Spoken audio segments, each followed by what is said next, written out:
Boa tarde a todos.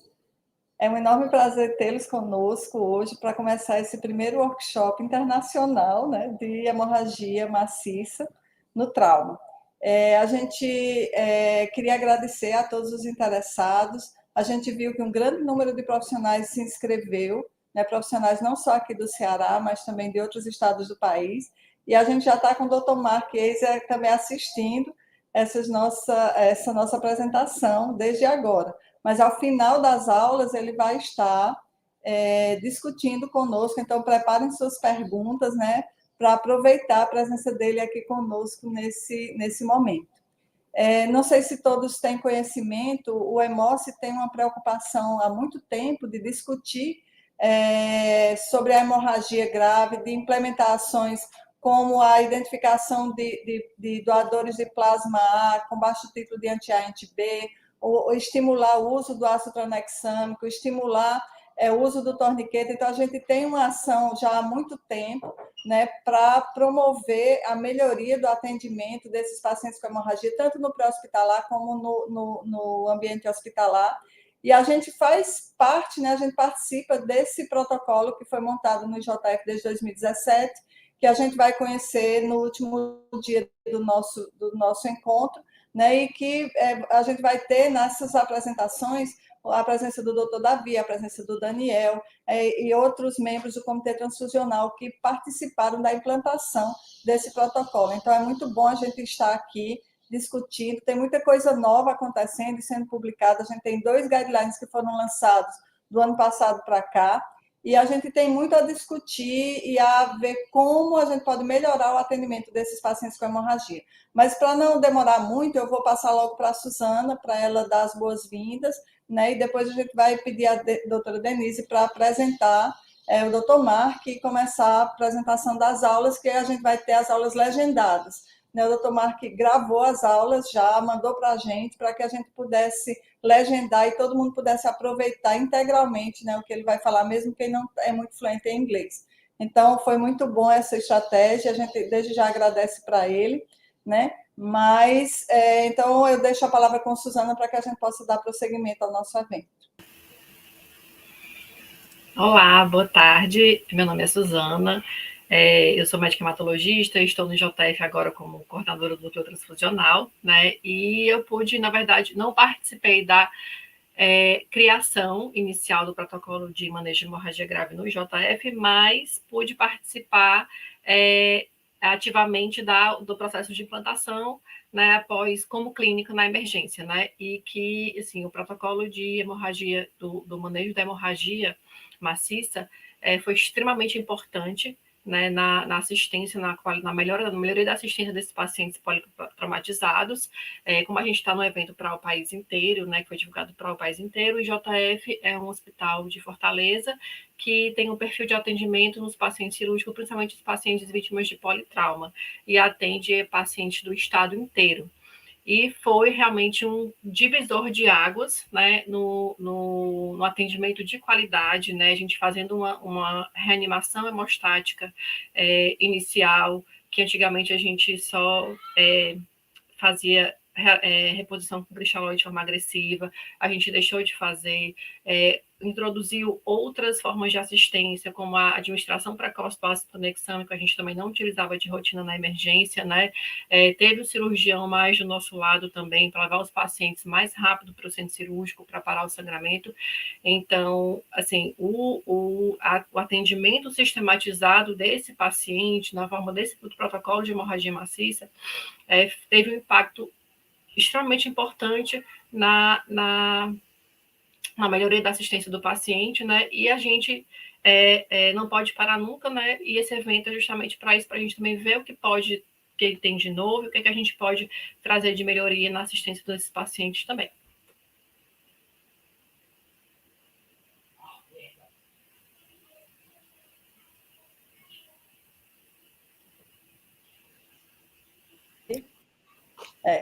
Eu vou pedir a Denise agora para apresentar, né, o nosso convidado ilustre de hoje, né, e para a gente poder usufruir das apresentações, né, das aulas que estão programadas para o dia de hoje.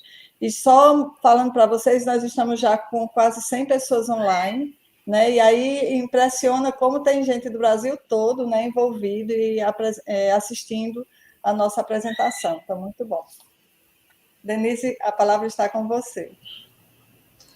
Boa tarde a todos, é um prazer estar aqui hoje. Eu acho que toda vez que a gente fala de hemorragia, né, a gente tem sempre uma vontade muito grande de discutir algumas oportunidades de melhoria. E hoje é um dia muito especial, acho que para todos nós, por termos o Dr. Mark Eiser aqui, conversando sobre hemorragia, sobre atendimento pré-hospitalar, sobre transfusão pré-hospitalar, e também conversando sobre um tabu enorme, quem sabe eu crio coragem de mudar meus conceitos, sobre transfusão de hemácias e sangue total RHD positivo, inclusive em mulheres em idade fértil. Dr. Mark Eiser é professor de patologia da Universidade de Pittsburgh, nos Estados Unidos, professor adjunto de imunologia na Universidade do Sul da Dinamarca, professor visitante de patologia da Universidade de Tel Aviv, consultor da Organização Mundial de Saúde em hemoterapia e medicina de emergência.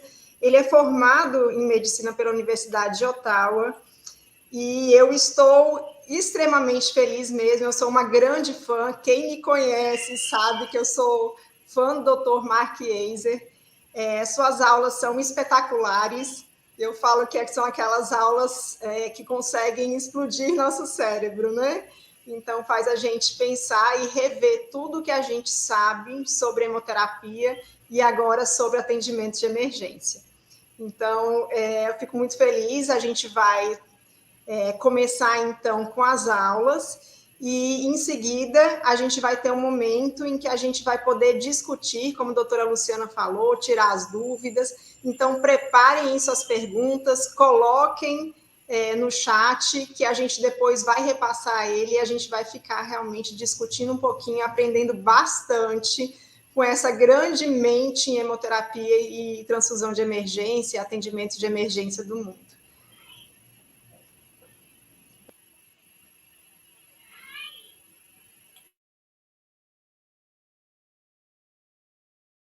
Southern Denmark and Tel Aviv, as well as a consultant to the United Nations.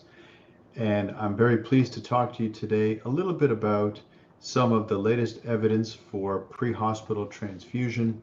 And we'll start off by discussing why the current standard of care for pre-hospital care, namely saline infusion, which unfortunately we still do quite a lot of here in USA, is really a bad thing to do for our patients. So I hope that you enjoy this presentation, and let's get started. Here are some disclosures that I need to tell you about. So like I say, saline really is bad. It is probably the standard of care for pre-hospital care in the USA, in spite of the fact that we know that it really is bad. But there's a lot of resistance to change. And I want to show you some of the arguments that I make when trying to convince hospitals that have air ambulances and road ambulances trying to get them to switch to blood products. You know, these are the benefits of using crystalloids. They are inexpensive. They do not transmit diseases. If you spill a unit of saline in your ambulance, it will just evaporate eventually. It's not a problem as long as you don't slip on it. But it's not like it's spreading blood or plasma on your helicopter floor. And you don't have to worry about transporting saline in special coolers or worrying about the temperature or checking to make sure that the temperature is compliant when you're transporting it. And of course, you don't have to have the detailed record keeping of the donor and the recipient when you transfuse crystalloids. The problem of using crystalloid is everything else. There are really no other benefits of using crystalloids, and all of the other factors that are associated with crystalloid use are adverse for the patient. This is the way that we used to think about using saline. We used to think that because there is a very large natural reserve of red cells, platelets, and coagulation factors, that if we gave the patient a lot of saline and maintained a high blood pressure, then that high blood pressure would help to bring the red cells, coagulation factors, and platelets to the tissues and help them to continue to do oxidative metabolism. We used to think that it was a good idea to have a high blood pressure for trauma patients because it would keep the organs perfused with oxygen and with vital coagulation factors. However, now we know that crystalloids really do make everything worse. You know, as soon as you infuse that liter of crystalloid, within minutes, 2/3 of that liter will end up in the patient's extravascular space, and only 1/3 of that will remain in the intravascular space, which means that the patient is going to become very edematous if they're transfused with a lot of crystalloid. I think we've all seen patients who have survived their trauma, and in the ICU the next day, they look very swollen and puffy, and that's because of this fluid redistributing itself 2/3 into the intravascular space. So as soon as that happens, as soon as the crystalloid leaves the vessel, all of the effect that that crystalloid had on maintaining a high blood pressure is gone.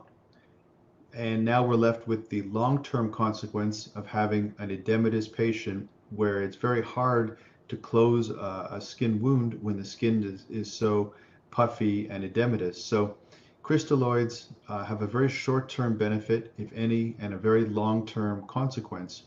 We also know that allowing the patient to be somewhat hypotensive during the trauma resuscitation is a good thing. You know, now we aim for a systolic blood pressure of maybe 90 to 100, and that's so that we don't have excess pressure on the newly formed clots. So that helps to stabilize the new clots and to make sure that that the new clots do not rupture. Patients with traumatic brain injury might require a slightly higher systolic blood pressure, but for most trauma patients, permissive hypotension is the best practice, and that means that we do not require large quantities of crystalloid resuscitation. I think whoever invented the name normal saline was joking, because there is nothing normal about normal saline. It's not very physiological. Look here at the normal saline. You can see here that the osmolality is high, and certainly the concentration of sodium and chloride is not physiological. It's higher than physiological, and the pH is very acidic. You know, we want coagulation factors to work and do their job, but they need a certain pH in which to work, as close to 7.4 as possible. So giving the patient lots of normal saline with this acidic pH is not going to help. And you can see that lactated Ringer's has a slightly more physiological concentration of anions and cations, and it's somewhat more neutral in terms of its pH, but it's still more acidic than plasma. And Plasma Light, which is an expensive product that's not used very often, has a very physiological pH, very physiological concentration of anions and cations, but at the same time, it does not have any oncotic pressure, so it too will distribute 2/3 in the extravascular space after a short period of time. So none of these fluids are really ideal for trauma resuscitation, even if they are somewhat more physiological than others. There are many studies that have investigated the detrimental effect of crystalloid resuscitation on trauma patients. This is a secondary analysis of the PAMPER study, which we'll talk about a little bit in more detail shortly. But basically, this was a study of trauma patients who were brought to the trauma hospital by helicopter. And so, and the patients were randomized to receive plasma in addition to the standard of care. And what we see is that amongst patients who received any blood products, there was a 65% increase in the risk of 30-day mortality for every liter of crystalloid that they received. So crystalloid is clearly contributing to mortality. And there was a very interesting relationship between the volume of crystalloid administered and 30-day survival. Here you can see some patients who received no crystalloid at all, and they had a very high mortality, probably because they were in a very bad shape to begin with. Probably nothing was going to help these patients, unfortunately, and they didn't even survive long enough to get any crystalloid.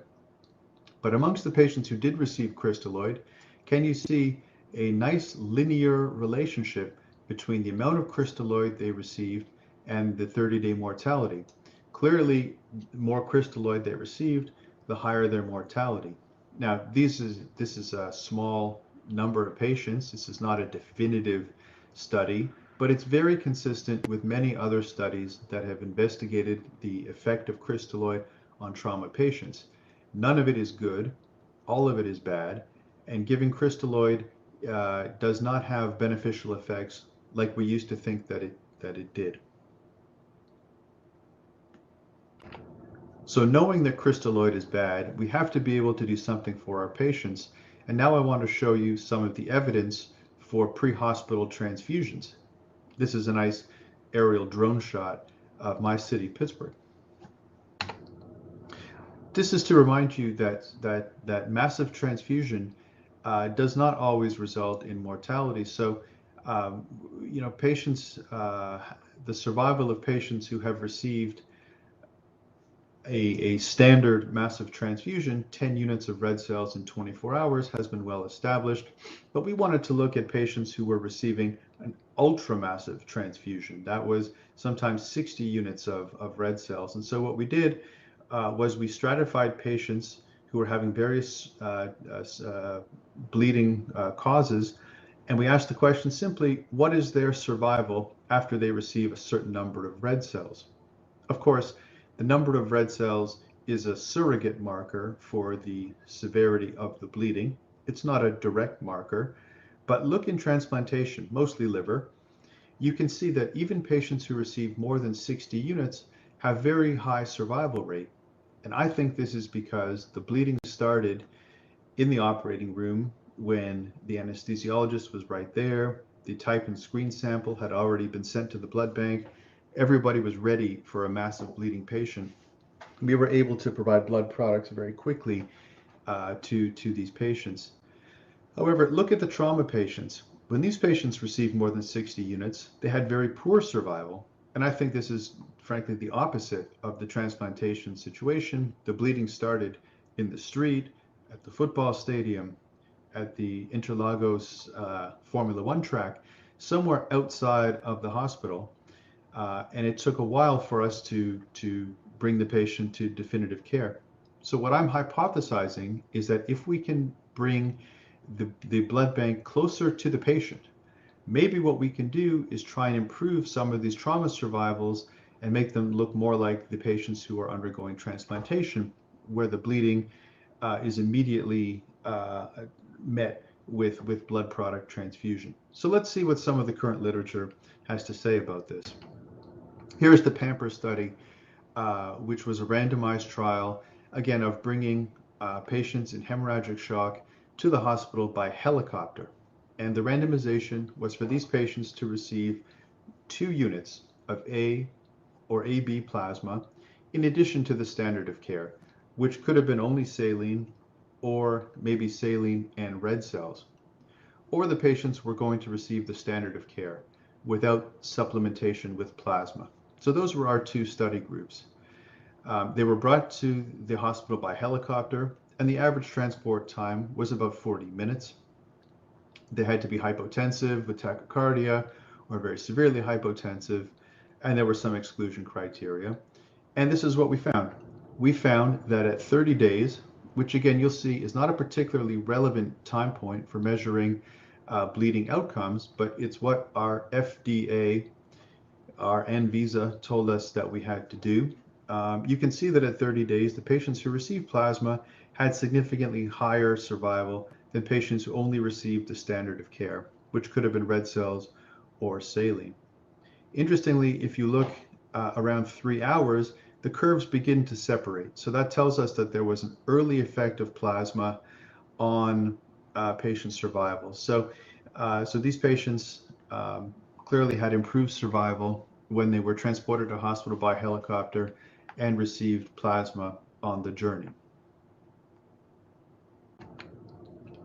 This is a secondary analysis of the PAMPER study, where we asked the question, compared to patients who only received saline, that's the dotted line here, was there any significant improvement in survival depending on the blood products that the patient received? And it turns out that the patients who received both plasma and red cells, that's the solid line here, had the best survival. Certainly higher survival than patients who only received saline. Also, patients who received either red cells or plasma had improved survival, but clearly the best survival was the patients who received plasma and red cells, which sounds an awful lot like whole blood, except that it doesn't have platelets, and there are some other differences too. But I think this proves the point, or at least begins to prove the point, that adding plasma and red cells to the patients helps to improve their survival, certainly when they have a long transport time and they come to hospital by helicopter. Here's another randomized trial that was also performed in the USA called the COMBAT trial. And it was a single center study performed in Denver. So just one hospital was involved in this. And patients were randomized to either receive plasma or saline as they were brought to the hospital by the road ambulance. Now, because we're dealing with an urban center and patients brought to the hospital by the ambulance, the patients could arrive very quickly. So the patients got to the hospital within about 20 minutes of their injury. In the other study, in PAMPER, with the helicopters, the patient transport time was about 40 minutes. So almost twice as long. And you can see that the COMBAT patients here were not particularly severely injured. Glasgow Coma Scale of 14, only 20% of them had traumatic brain injury.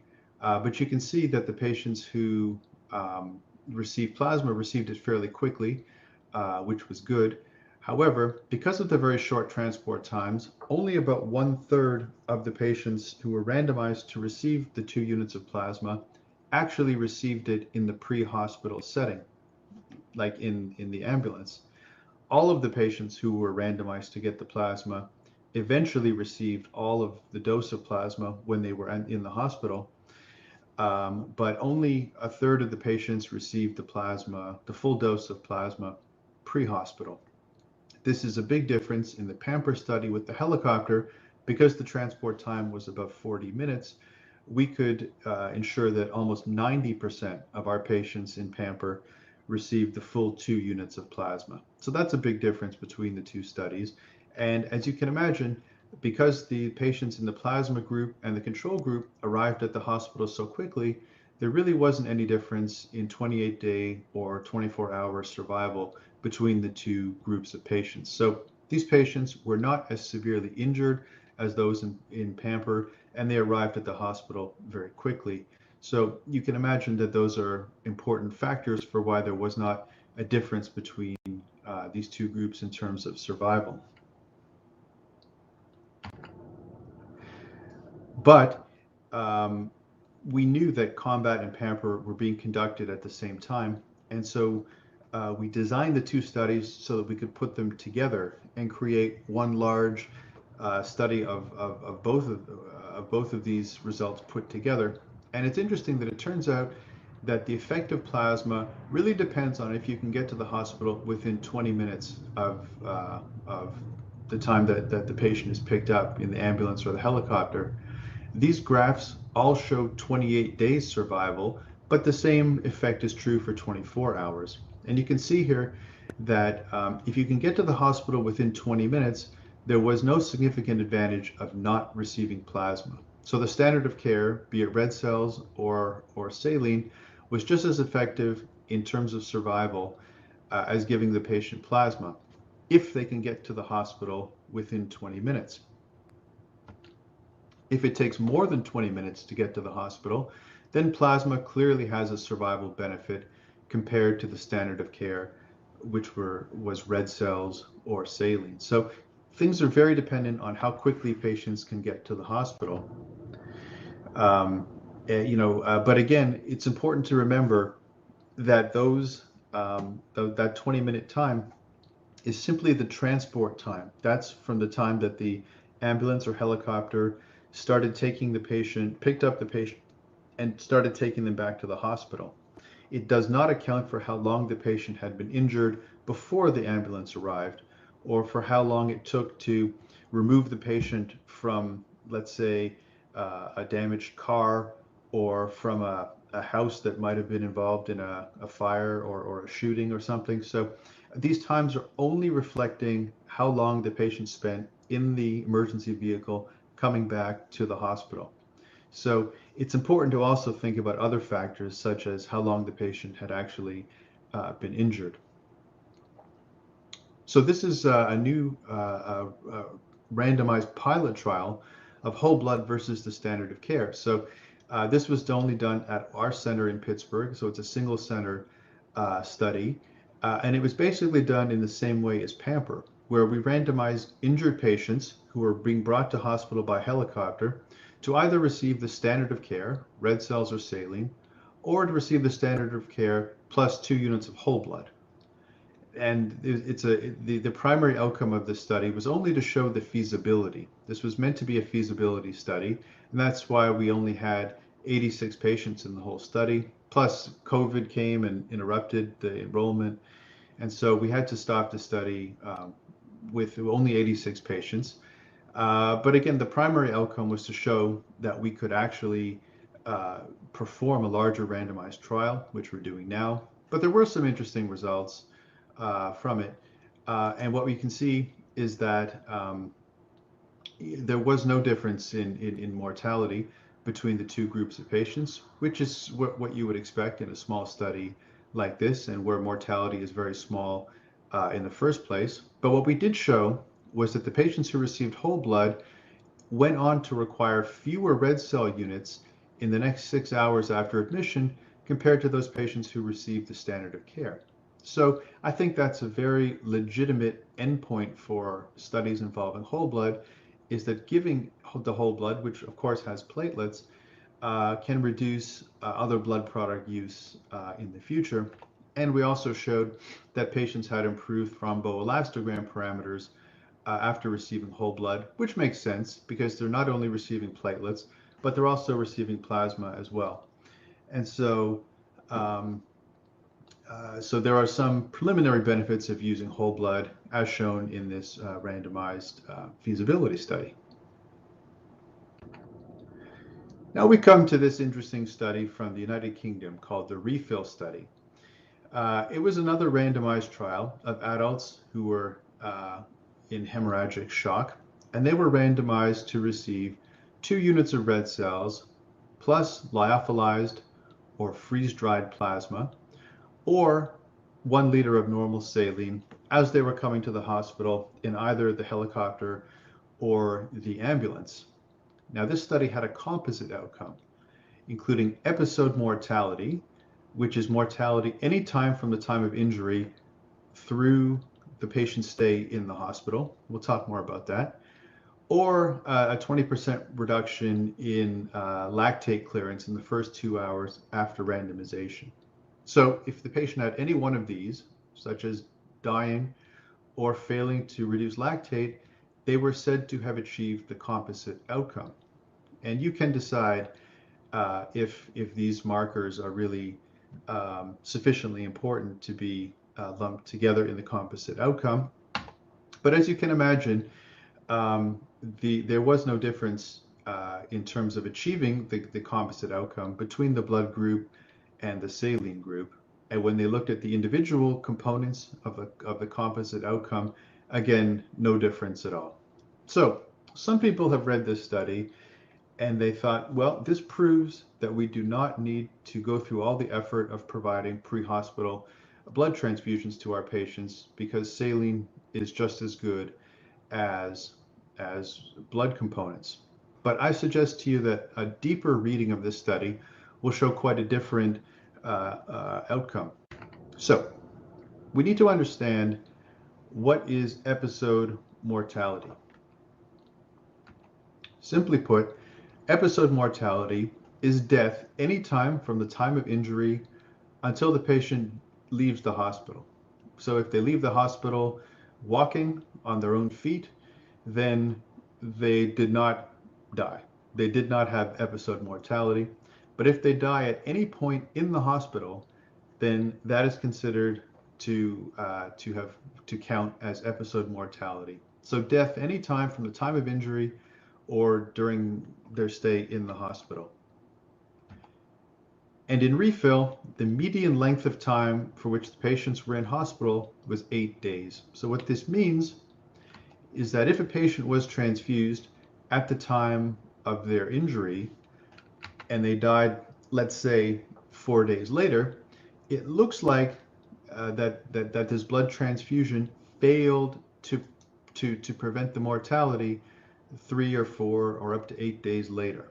It looks like this is a failure of the transfusion to prevent mortality. And now I think it's time for us to have a more philosophical discussion about what we can expect from blood product transfusions. What are the expectations of pre-hospital transfusion? Well, maybe we expect short-term survival. So we know that transfusions help to stop the bleeding and they help to reverse the oxygen debt. That's the main benefit of providing blood transfusions, is stopping the bleeding and helping the organs to become perfused. So think of a short-term outcome as winning one football game, such as any time that Flamengo beats Fluminense. That's great. It's a short-term outcome, right? You're going to feel great about yourself as a Mengo fan for the next day, or maybe 2 days later, depending on when the next game is. So this is short-term survival. Is this what we expect blood transfusions to do? Or do we expect a more long-term survival? You know, it takes many, many wins to win the Libertadores, as you well know. You know, it doesn't just take one win to win the whole tournament. And so long-term survival is really just a whole lot of short-term survivals put together. You have to win a lot of games to achieve this end. And so the same thing is true of blood transfusion. Do we expect that blood transfusion is going to help patients in the long term, days or weeks or months after their injury? You know, hospitals and patients want to know, what can we do early in the resuscitation to help the patient live a long life? You know, the hospitals have limited resources. Where should they be spending their money and putting their time to ensure that patients have the best survival? It would be really, really nice if blood transfusions administered early could help the patient live for many months. That would be great. But is that what we can expect? Or can we really just expect that blood transfusions will help the patient survive in the short term, hours, and then we'll need other interventions to help them get through the next period of time? So let me show you what I think the answer here is. This is a study of almost 500 traumatic deaths from a large American center. And you can see here that early in the resuscitation, up to about 12 hours, the main cause of death is hemorrhage. So this is where blood transfusions should be their most effective, when patients are dying from bleeding. You can also see that starting very shortly thereafter, 12 to 24 hours later, the main cause of death becomes head injury. So it's not clear to me that blood transfusions can help patients who have head injuries to survive. And look what happens if patients live for several weeks. The main cause of death now becomes multi-organ failure and sepsis. Can transfusions prevent multi-organ failure and sepsis in the same way that they can help patients to survive during the time that they're actively bleeding? I think the answer is that transfusions are effective early when patients are dying from bleeding. That's the short-term expectation that we can have from blood transfusions. Furthermore, a very nice review paper recently came out and asked the question, when do patients die from hemorrhage when they're involved in trauma? And you can see that most of the hemorrhagic deaths in trauma occur in the first 6 hours. Here's about 3/4, maybe this is almost 80 or 90% from the PAMPER study of patients who died from hemorrhage. And in the PROPER study, which is again another large randomized trial, you can see that most patients die from hemorrhage within 6 hours. So this is when ultimately the blood transfusions should be the most effective, is getting the patient through the bleeding period. It would be really nice if transfusion could affect the long-term survival, but really I think its main benefit is short-term. So episode mortality, which considered death at any time after injury, is really an inappropriate outcome because transfusions really cannot change the outcomes for patients much more than 4 to 6 hours after their injury. And in fact, the authors of this excellent review proposed that really 3 to 6 hour all-cause mortality should be the primary outcome for hemostatic interventions. You can look at safety-related data. That's important that we're not making the patient survive for a few hours only to have them die very shortly thereafter. We need to know that the intervention that we're giving them early, that is blood transfusions, is safe and effective. But 3 to 6 hours is the right period of time to be evaluating the effect of blood products and other hemostatic agents. In other words, this is the way that I think about resuscitation. So the patient is injured and receives a blood transfusion, and this will help them to survive the bleeding. And if they survive the bleeding, then the next thing they need to do is survive the traumatic brain injury. And if they survive the brain injury, then they need to survive the multi-organ failure. And if they survive that, then they need to survive the sepsis. And having done all of that, then they win the prize of long-term survival. So you can see that blood transfusion is really the first in a series of steps of long-term survival. Blood transfusion is really very good to help improve short-term survival, and it's just one piece of everything that we need to do to ensure that our injured patients survive in the long term. So let's go back to the refill study. Again, we saw that the primary outcome, which was episode mortality, was not reduced with transfusion. But if you look at a much more relevant time point, the authors reported death within 3 hours, you can see a very important difference, a much lower mortality in patients who received a blood transfusion compared to those who received saline. Depending on how you read the study, that difference is either a 25 or a 27% relative risk reduction. To me, it does not matter that this difference in survival did not achieve statistical significance. It wasn't the primary outcome. The study was not powered for this 3-hour endpoint. It should have been, in my opinion, but it wasn't. But the fact that we have such a large relative risk reduction is good enough to implement a pre-hospital blood transfusion program, because this is a big, important difference. It's a 6% absolute risk reduction in 3-hour mortality. And that really is the relevant time point for evaluating hemostatic blood products. And so while some people see this as a negative study, I think it's quite a positive study, because when you look at the appropriate endpoint, there's a big reduction in mortality amongst patients who were transfused. Furthermore, in the refill study, you can see that the injury severity score was like 50% higher than in the PAMPER study or the PROPER study. And of course, because these patients were more severely injured, the mortality was also much higher in refill than in PAMPER or PROPER. So these were very severely injured patients. It took the authors almost an hour from the time they received the call and dispatched the ambulance or the helicopter to start the intervention. That's a very long time. to take to start this study intervention. They almost waited too long for the intervention to have been effective because it took them so long to start this intervention. And in the meantime, the patients who were randomized to receive a transfusion received 400 milliliters of crystalloid while they were waiting to get their first transfusion. So all of the adverse events of crystalloid were also present for the patients who received a transfusion as well. They shouldn't have received the crystalloid, and they should have received their blood products much sooner. And they did not receive a lot of blood products, about a red cell and a half, and a little bit of plasma. So again, there's a lot of things in this refill study that explain why the episode mortality was not reduced amongst the patients who received blood. They were severely injured. It took a long time to get the intervention, and crystalloid was administered as well. Nevertheless,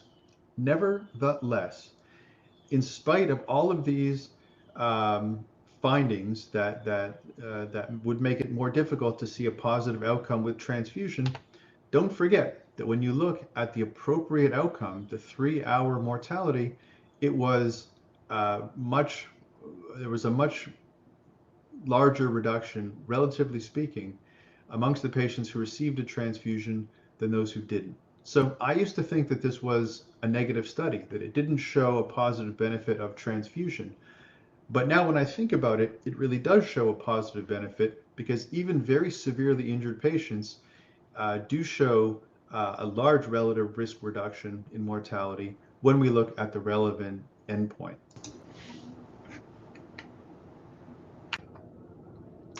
So we tried to make all of these points in an editorial in Transfusion that we wrote. It came out in August. And you can see we had representation from the Pamper study, from the Combat study, and even the senior author of Refill was on our commentary. So you can go and read that. Or if you prefer to get your news and information from social media, you can go have a look at the Pamper study and what people are saying about it online. There's a very large discussion about what the benefits or limitations of this study are online. But I think you might enjoy reading our commentary. So again, very seriously injured patients with a very high mortality that didn't receive their transfusion for almost an hour, and then had their mortality measured in a way that transfusion really could not have influenced anyway. But in spite of all of those negative factors, there still was a very large clinical benefit when you look at the relevant 3-hour mortality findings. So I think Refill really is a positive study when you analyze it in light of the ability of red cells and transfusion to provide a short-term benefit for trauma patients. I want to talk about one other study that just came out from France called the Preho-Pliho study. Again, it was a randomized trial in France performed on adults who were at risk of traumatic hemorrhage, and they were randomized to receive 800 milliliters of lyophilized or freeze-dried plasma or saline as they were being transported to hospital. Now, in this study, the primary outcome was the INR at hospital admission. It was not a clinical outcome. It wasn't mortality or anything. It was simply the INR when the patient arrived at the hospital. And to do this, they only needed about 140 patients in their group. So let me show you how the study was conducted. So the two groups, the plasma group and the control group, were established, and it didn't take very long for the ambulance or helicopter to arrive on the scene after they were notified about the injury, and it took them about an hour to get the patient to the hospital, which is okay. Interestingly, what the emergency medical services did was they measured the patient's INR using a handheld device immediately after they picked up the patient. And you can see that in both groups, the INRs were very similar and were quite normal. So depending upon the group in which the patients were randomized, they either received a liter of saline, or almost a liter of saline, and 500 milliliters of lyophilized plasma. So this was administered while they were going to the hospital. And just before they arrived at the hospital, the EMS technicians once again measured the INR. You can see it didn't change. Once the patient arrived at the hospital, a sample was drawn for the INR, and here was the primary outcome. You can see that the INR between the group of patients who received a little bit of plasma versus mostly saline was not different. So giving patients a little bit of plasma did not really improve their INR compared to patients who only received saline. So obviously the primary outcome was not different between the two groups, the INR at the time they arrived at the hospital, and they measured coagulation factors, volume of blood components transfused, mortality. These are all secondary outcomes, and there was no difference found in any of them. And so the authors conclude that giving lyophilized plasma is safe and feasible for trauma patients, but that there really wasn't a lot of purpose in doing this because it did not reduce the incidence of trauma-induced coagulopathy in this patient population. Well, is this at all a surprise? I would say no. And the reason I would say no is because of this graph, which is well known in transfusion medicine circles. It's well known that when the patient's INR is elevated, such as around 3, there is a linear relationship between the concentration of the clotting factors and the INR.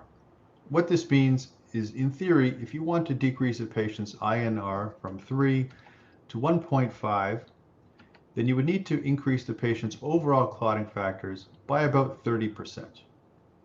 But if the patient's INR was already low to begin with, as we saw in the study, most patients' INRs, or the average, was either 1.0, which is normal, or 1.1. But if you try to reduce an INR that's already low and you want to make it lower, then you're going to have to increase the clotting factors by even more than we talked about before. And that's because there's more of an exponential relationship between the INR and the clotting factors. So it takes a lot more factors, meaning a lot more plasma, to reduce a basically normal INR to even closer to 1 than it does to reduce an INR that's clearly abnormal, such as 3, down to 1.5. So patients in this study had INRs of 1.0, 1.1. You can see it would take an awful lot of clotting factor to make a very, very small change in the patient's INR. And giving 500 milliliters of lyophilized plasma is simply not going to make any change at all in the patient's INR. So the INR finding is not at all surprising. Most of the patients in this study were not very coagulopathic. In fact, almost half of the patients, 40% of them, were not at all coagulopathic according to the INR. You know, we normally would assume that about 20 or 25% of patients who come in trauma present with trauma-induced coagulopathy or an elevated INR, and that's about right. That's what we're seeing here. About 22.7% of patients had an INR above 1.5, but most of the patients in this study had very normal INRs or close to normal INRs, and as we saw from the previous slide, it would take a lot of plasma to make a significant change in that INR. And these patients only received about 7.5 mils per kilo on average of plasma, which is far below what's recommended for reversing an INR that is slightly elevated. So I really do not know what this study showed. It showed that small amount of plasma does not reduce a normal INR. Well, we sort of already knew that. Maybe the authors were asking the question, does plasma prevent trauma-induced coagulopathy? Well, in order to know that, they would have had to have measured the INR at many times after the patient had already been admitted to the hospital. But they didn't do that. So we can't answer the question of, does plasma prevent trauma-induced coagulopathy? Well, maybe the authors were asking the question, does plasma reverse an elevated INR? Well, again, if they wanted to answer that question, why not only include patients who started off with an elevated INR?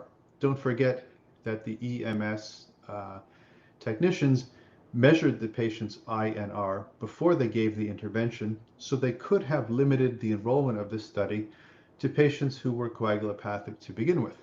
But they didn't do that. Maybe it'll be a secondary analysis. Maybe the authors were asking the question, does the patient's INR correlate to outcomes? But again, there isn't any data from the study to evaluate that because it wasn't powered to evaluate outcomes. So I think what I take away from this study is that a normal INR is not affected by plasma transfusion, which we already knew. So I don't really know what else to say about this study. So what do you think? Is pre-hospital transfusion a good thing? Well, yes, PAMPER found a survival benefit for patients receiving pre-hospital transfusion, and refill showed a large relative benefit at 3 hours. So some people will say yes, some people might say no. Combat had the short injury times, there were not particularly severe injuries, and it did not find a benefit for pre-hospital transfusion. And the French study had many patients that had low INRs to begin with and weren't likely to have a benefit from any plasma transfusion, strictly in terms of reducing the INR. So I'd like to know what you think about plasma and blood product transfusions, a good thing or not. The last point that I want to make is that what we really don't want to do is to make a transfusion so that the patient survives the bleeding, but that the transfusion itself makes the patient in worse shape for later on. So what we don't want is for the patient to survive the bleeding only to die a few hours later from a complication of the transfusion itself. In other words, how safe is pre-hospital transfusions? Are we giving patients a therapy that's really only going to make things worse for them in the long run? So they might survive the initial bleeding, but if the transfusion predisposes them to clotting or renal failure or sepsis, then we need to really reconsider whether it's a good idea to give the pre-hospital transfusion. Luckily, all 4 of the randomized trials that we've talked about provided very detailed adverse events reporting. And you can see that in none of these studies was the blood product transfusion associated with higher adverse events. So receiving pre-hospital blood products did not increase the risk of infection, thromboembolism, TRALI, ARDS, any of these organ failures, sepsis, anything like that. So in fact, the adverse events were, if not identical, then very similar between the plasma group or the blood product group and the control group. So this means that transfusion is not making things worse for our patients, potentially only better. And so with that in mind, my personal attitude is that with the potential for benefit from pre-hospital blood transfusion and the absence of a signal for harm, God forbid I needed it, I certainly would take a transfusion in the ambulance or a helicopter instead of saline. No saline, just blood products is what I think should be done. And in fact, the US military's guidance for what to do with injured soldiers in the field has also eliminated the option of giving crystalloid and focuses only on blood product transfusion. And I think that's based on these data that we've talked about. And with that, I would like to say obrigado, and I would be happy to take any questions that you might have. Thank you very much.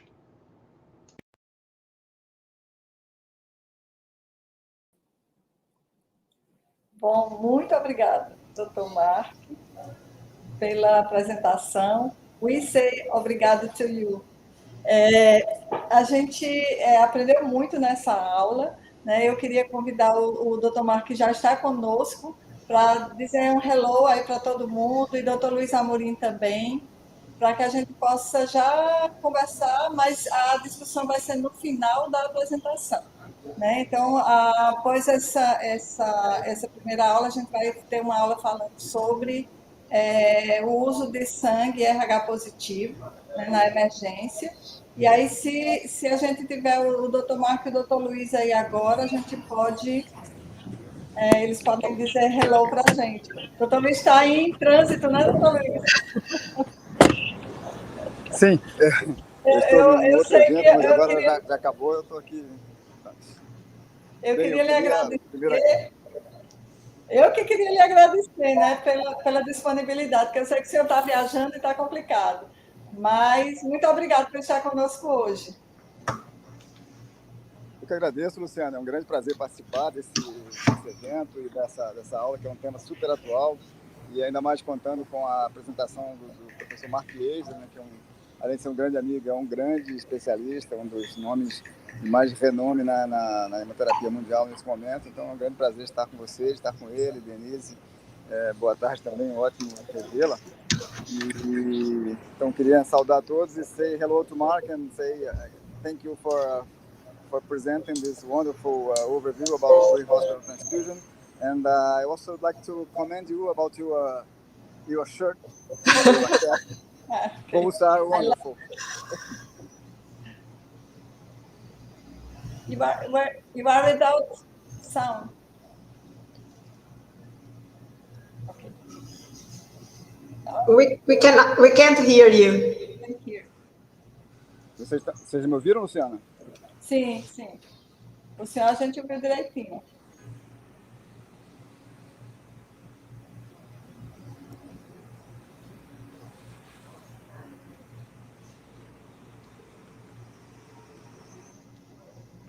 Mark, can you hear us? I can, yes. Oh, okay. Yes, I can hear you. I'm not sure why you can't hear me. Let me try. It's fine now. Oh, it's fine now? Yes. Okay, well, once again, thank you so much for inviting me to Fortaleza, and in fact, across Brazil. I'm looking at the comments, and I see Minas Gerais and Bahia, and other teams that will lose to Flamengo later this year, much like Fortaleza did last weekend. Including Fortaleza. 2-0. So that was nice. But it was so nice to be here at the end of the day, and I say obrigado so much for taking time at the end of your long day to listen to these presentations, and it's just such an honor to be invited to Brazil again. And so I hope you enjoyed that presentation, and I will take all the questions about both presentations at the end. I think we have half an hour, so that's a long time to talk. And I see there's a question about whether we should be using plasma or whole blood pre-hospital from Claudia. So we'll answer that question after the second presentation, although it might answer it for you. Obrigado. Thank you very much. Ok. Então a gente pode passar adiante, né? We can continue the presentation now, and afterwards we talked with you again. Thank you. Thank you very much, Dr. Mark. Nós vamos começar agora a segunda palestra, que eu acho que toda a imunohematologia se treme, porque a gente vai falar de transfusão de concentrado de hemácias e sangue total RH positivo, inclusive para mulheres em idade fértil. Os tempos estão mudando. O que a literatura nos diz sobre o uso de hemácia RH positivo na hemorragia maciça? Eu me lembro, viu, Denise, que esse era um dos grandes medos que a gente tinha.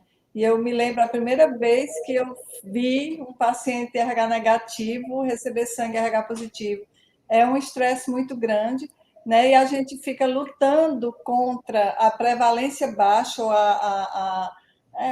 o baixo número de doadores RH negativos na nossa população. Então, a gente tem que realmente ser racional, né, e usar RH negativo para quem precisa, ou vamos ver o que é que o Dr. Mark tem para ensinar para a gente agora, né? Vamos ouvir, estou muito curiosa. Então vamos lá. Because these women know all about. Well, hello again, everyone. It's Mark Hau Yezer from the Universities of Pittsburgh, Southern Denmark, and Tel Aviv. Back again to talk to you about why it's okay to transfuse RHD positive red cells and whole blood to patients whose RHD type we don't know at the time that we're going to make the transfusion.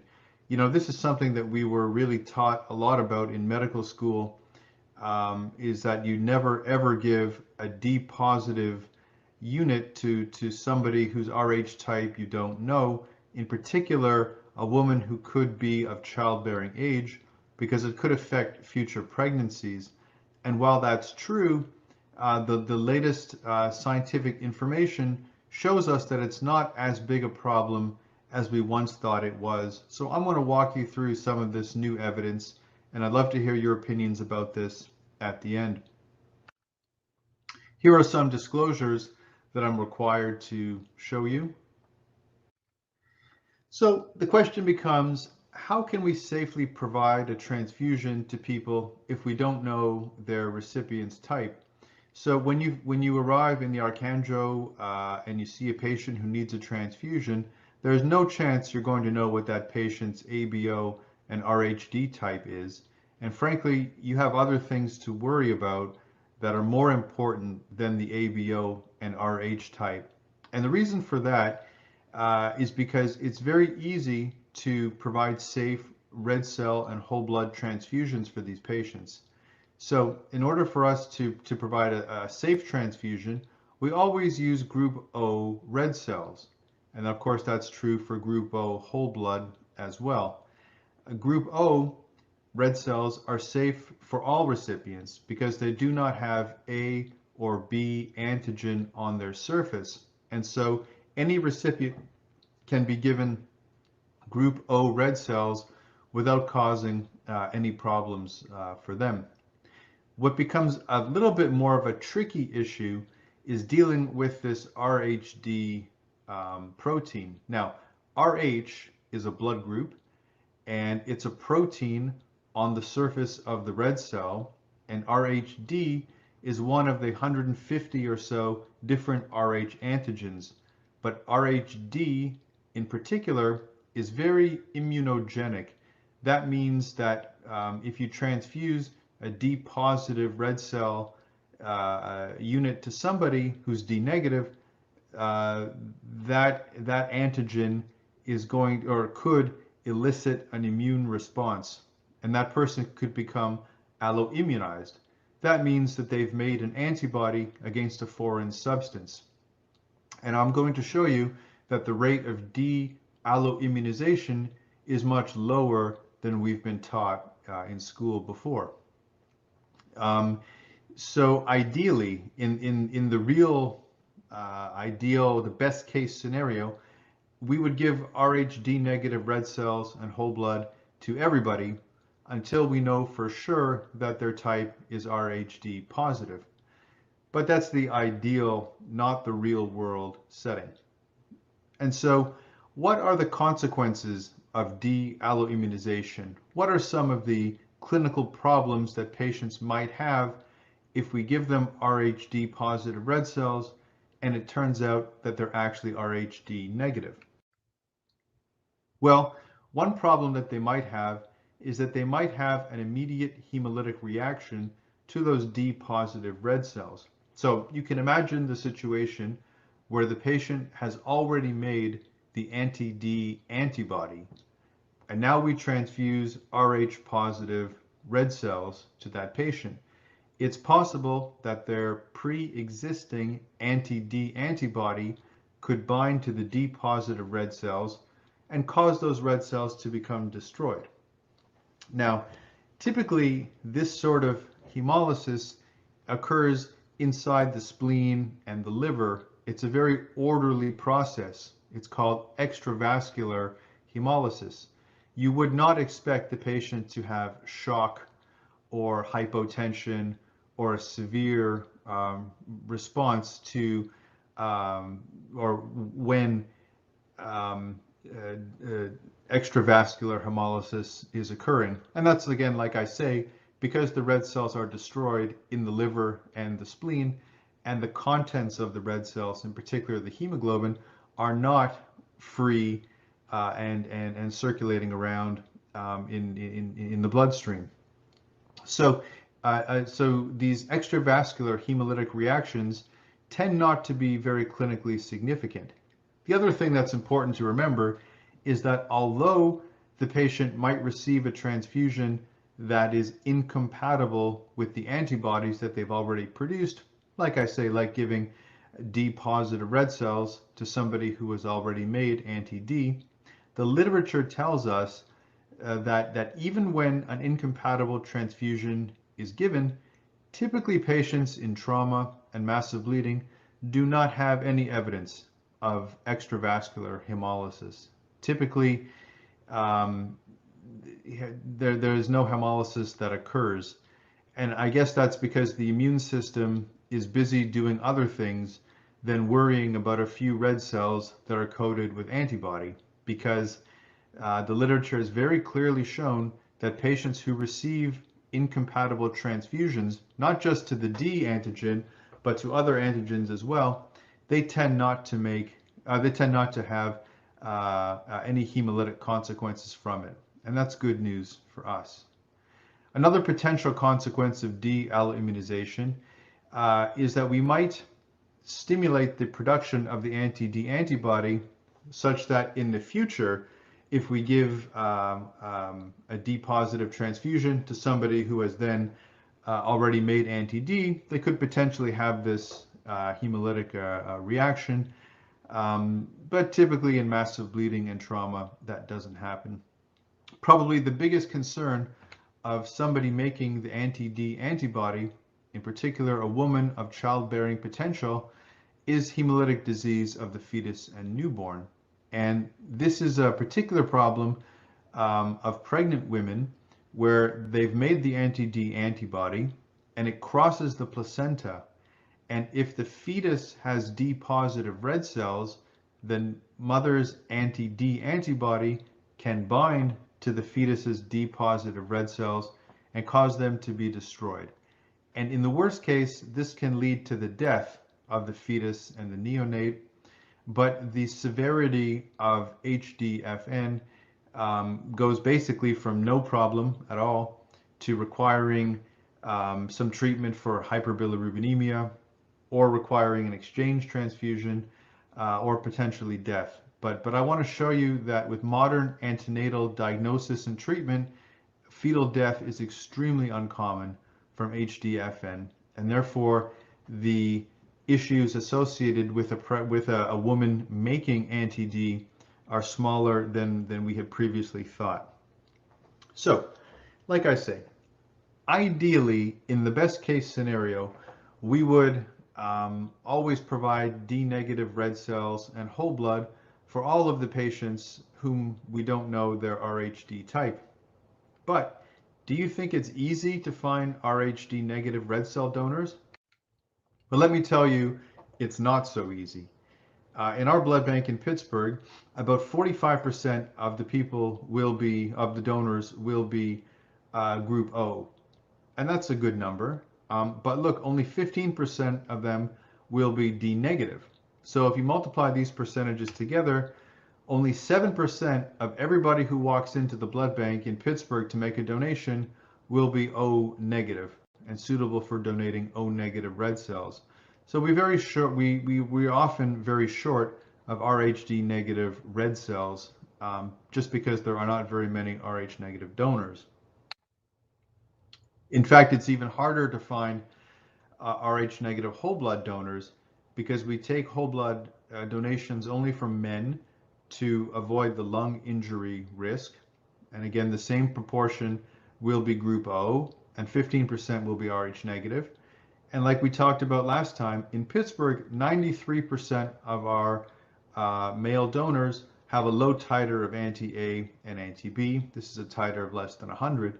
Still, if you multiply all of these probabilities together, you see that only 3% of everybody who walks into the blood bank in Pittsburgh to make a donation is suitable to donate Rh negative whole blood. So it's a very uncommon thing to be able to find Rh negative whole blood donors. Rh negative red cell donors are a little bit more common, but not very much more common. So we often do not have enough Rh negative red cells to meet the needs of the patients in the hospital, never mind the patients who are still waiting to come to the hospital and are in your care. So let's again talk a bit about the consequences of de-alloimmunization with a particular focus on hemolytic disease of the fetus and newborn, which is really, again, only a potential problem for females who might have a child in the future.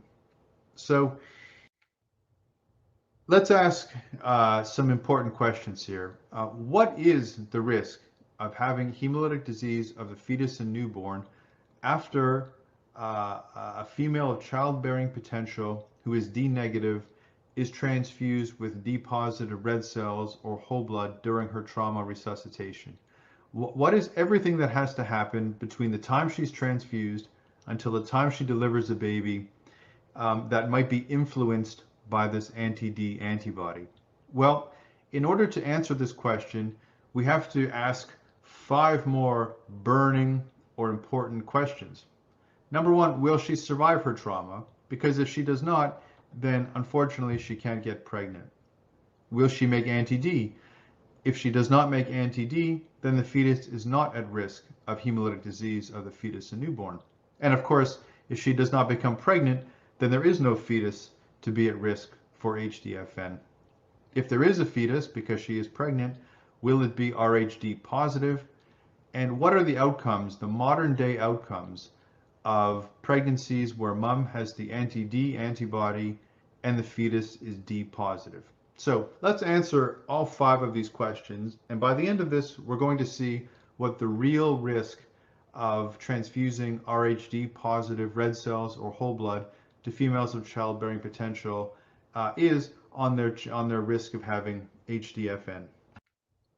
So number 1, will she survive her trauma? Well, as you well know, and thanks in large part to the excellent care that you provide in the pre-hospital setting, most patients do survive their trauma. And when I needed to put a number on it, I looked to the proper trial, which was a randomized controlled trial of patients who were severely bleeding and who were predicted to require a massive transfusion because of their trauma. And if you look at the overall survival rate, you can see in the proper study that about 3/4 of the patients survived the trauma. And that's a really important number to remember, which is most patients who you're going to see are going to survive. And so we have to think about the long-term consequences of the things that we do on their future life. But it's great that most people do survive their trauma. Will she make anti-D? So this is the thing. In medical school, I was taught that if you give a D positive red cell transfusion to a D negative patient, 80% will make the antibody. And that's true.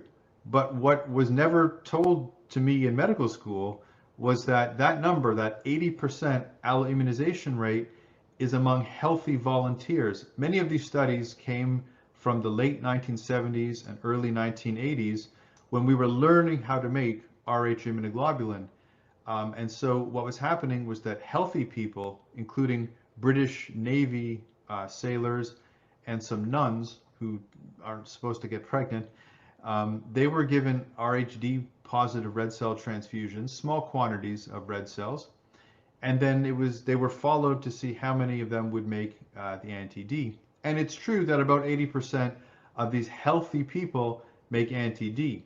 But today, of course, we do not routinely transfuse healthy people. We transfuse people who are in the hospital having surgeries or traumas or are in the intensive care units. And so you can see, here's a summary of some of the studies that have been published looking at sick, hospitalized patients and what their rate of making anti-D is. And you can see that it's about 20 or 21% if you look at these studies. What's very interesting was last year, 2 other studies were published, both from the United States. One of them was mine, and another study that had very, very similar designs. So we included the same types of patients. We followed the patients for the same length of time to see if they would make the antibody. We used very similar techniques for detecting the antibody. And despite the fact that we were talking about very similar design studies with relatively large numbers of patients, can you see the very different rate of D alloimmunization? In our study, we had about a 43% alloimmunization rate. And in the other study from New Mexico, they had about an 8% alloimmunization rate. And the first author of this study and I spent a long time on the phone trying to figure out why we had such different numbers. 8 and 43% are not similar, and we could not really understand why our studies differed so much. Nevertheless, even if you think that the high number here, the 43%, is correct, that's still about half of the 80% alloimmunization rate that we were taught about in medical school. So no matter what is the actual number of D alloimmunization, I think it's probably about 30%. It's much lower than 80%. So that's an important number to remember. It's somewhere between 20 to 30% of sick D negative recipients who are exposed to at least one unit of D positive red cells or whole blood will make the anti-D antibody. So that's the rate of anti-D antibody formation. Now, will she become pregnant? So this is an interesting statistic. In the United States, about 86% of women who are up to 44 years old will become pregnant. So it's true that most women do become pregnant at least once, but not all women. And this number is fairly consistent around the world. If we look in the United Kingdom, you'll see that about 82% on average of women who are up to 46 years of age become pregnant at least one time in their life. And in Australia, it was 84% of women. So again, the vast majority of women will become pregnant at some point in their life, but not all of them. And of course, if the woman is not pregnant, then there's no risk of hemolytic disease of the fetus and newborn. So we have to keep this rate of pregnancy in mind when we're considering the future complications. Now here I think was a very, very interesting study from Finland, a study that I wish I could have done myself, but we don't have the access to the same sorts of national databases that they have in Finland. So what they did in this very nice study from Finland was they merged two data registries, the trauma registry and the birth registry, and they looked at these two registries over a 20-year period of time to see if women who are of these different ages gave birth at some point in the 5 years following their injury. So they asked the question, do women who are 15 to 24 years old and are injured, become pregnant 5 years later? And the same thing of the women in these two other groups. And what's really interesting is you can see they have enormous numbers here. This is the traumatic brain injury group, spine fracture group, pelvic fracture. And what they did was they normalized patients who have these different kinds of traumas to patients who have wrist fractures. So they thought the wrist fracture was a minor injury. So they normalized the birth rate amongst these patients who had more severe injuries to patients who had only broken their wrist.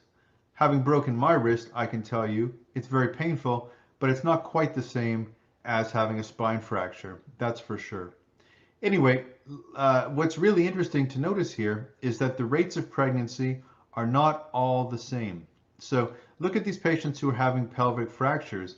You can see some of these patients have a significantly lower rate of becoming pregnant at some point in their life compared to patients who have wrist fractures. Now, many of these values are not statistically significant, but if you look at them, a 0.6 hazard ratio, that's a very small number. So although it's not statistically significant, this number here is a 0.65 rate of getting pregnant. So it's important to consider not only the overall fertility rate of women in your country. And I could not find it for Brazil, by the way. I looked, but you can assume that it's probably quite similar to that of USA, or the other countries.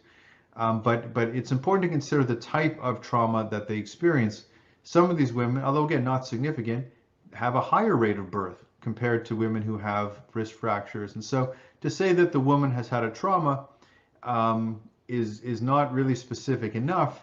It appears that different kinds of traumas lead to different kinds of fertility in the future. So I thought that was really interesting to show that trauma it covers a lot of different diseases, and some of the patients have different fertility rates in the future. Now you could ask the question, why did they only follow these patients for 5 years? Why not 10 years? I don't know. But I think it makes the point that not all traumas are the same. Perhaps patients who have pelvic fractures also have hysterectomies and are not able to have future pregnancies. Maybe that explains some of these lower numbers.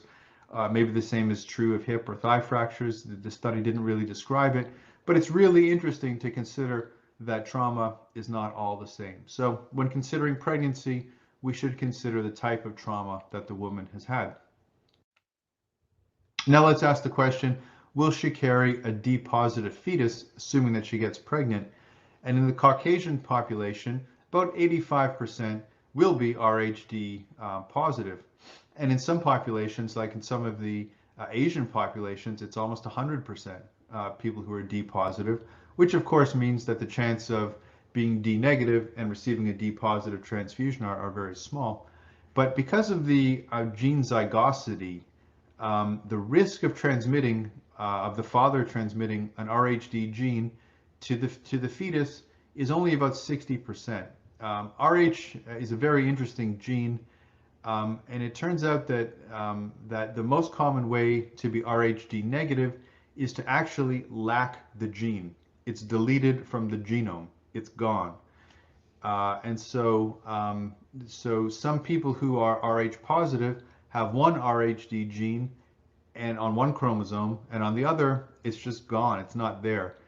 And so not everybody who is D positive is guaranteed to transmit a D gene to their fetus. In fact, only about 60% of the time will the fetus from a D positive father actually get a D gene. So not every fetus is going to be at risk from HDFN, even if the father is RHD positive. And that's good.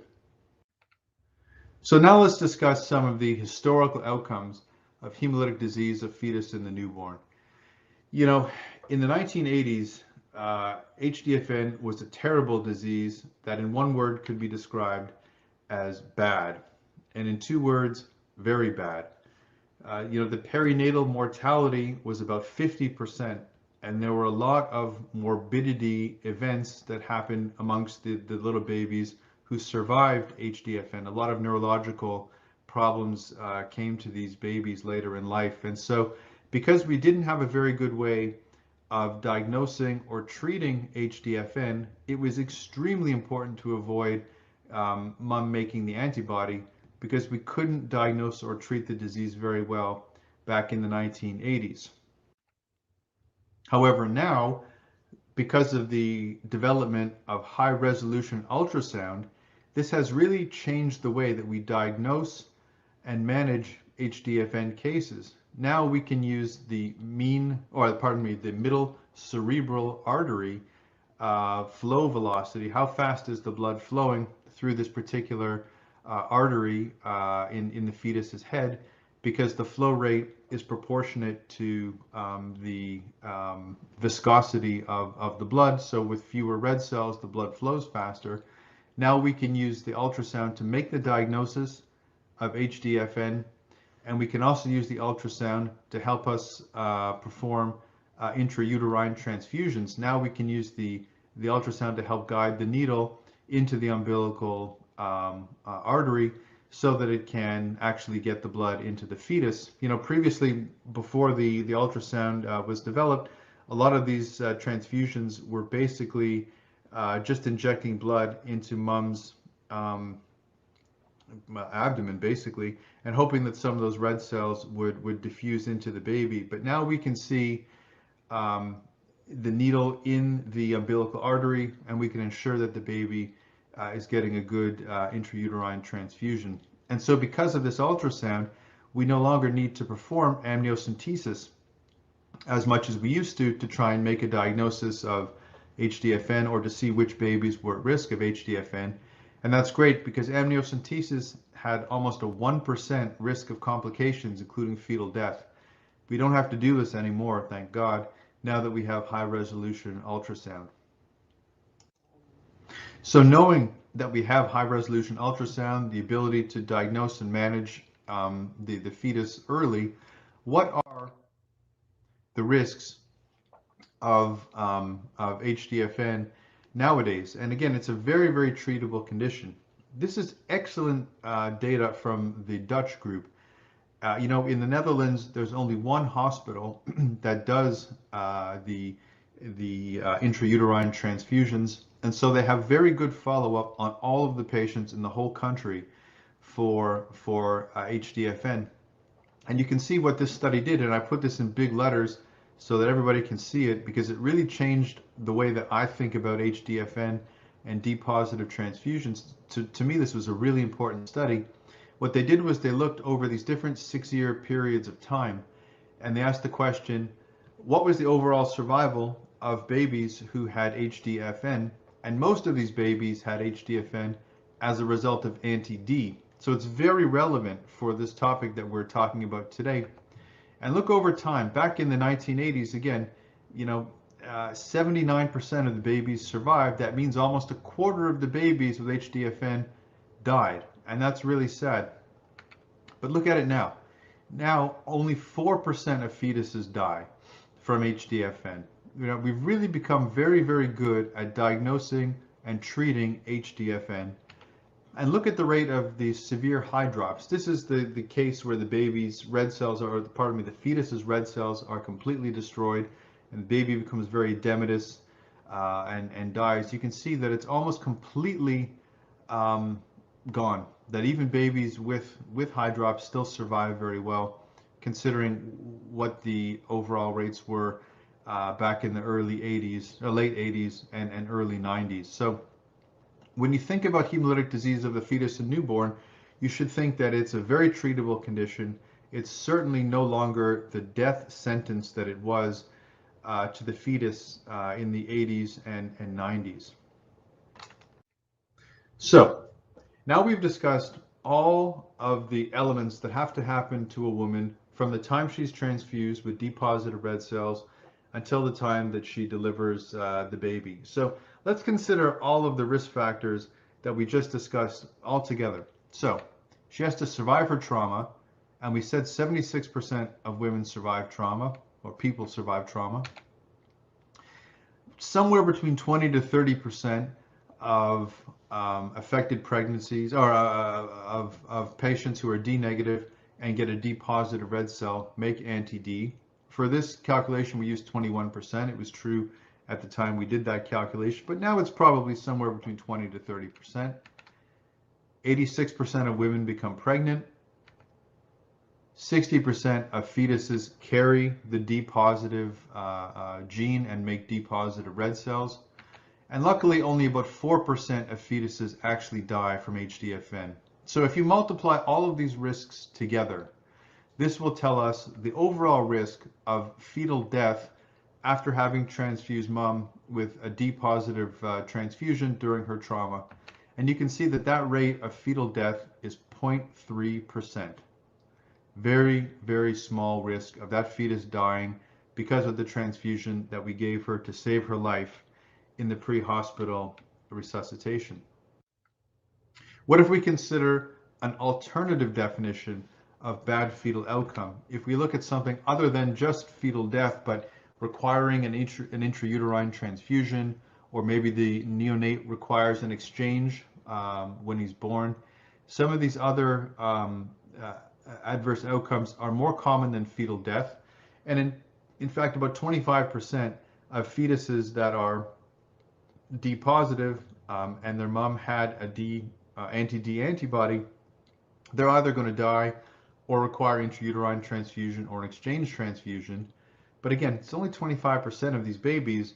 And so if we multiply all of these risk factors together, you can see only 2% of all fetuses that are D positive and mom had anti-D will have any of these adverse fetal consequences. And so that's extremely, extremely low, especially compared to the life-saving benefits of pre-hospital transfusion that we've talked about.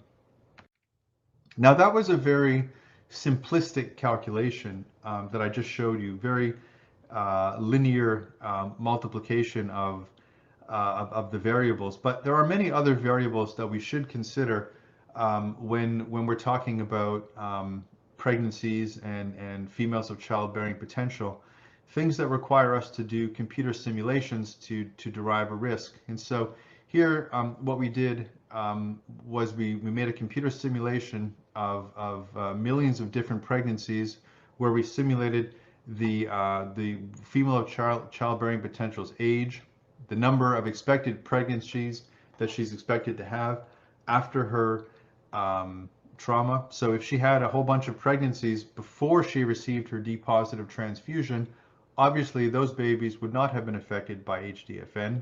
But if she was expected to have more pregnancies later in life, then yes, they could be affected by HDFN. We looked at how many times women have babies with different fathers, because that changes the rate at which she might have the D positive gene transmitted to the fetus. The rate of the RHD gene in the population is also very important.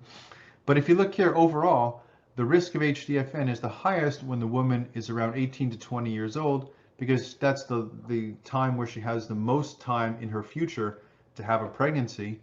And by the time she gets to be about 35 or 40 years old, the risk is virtually zero, because very few women, at least in the USA, are giving birth after they're 35 or 40 years of age, and therefore the risk goes down.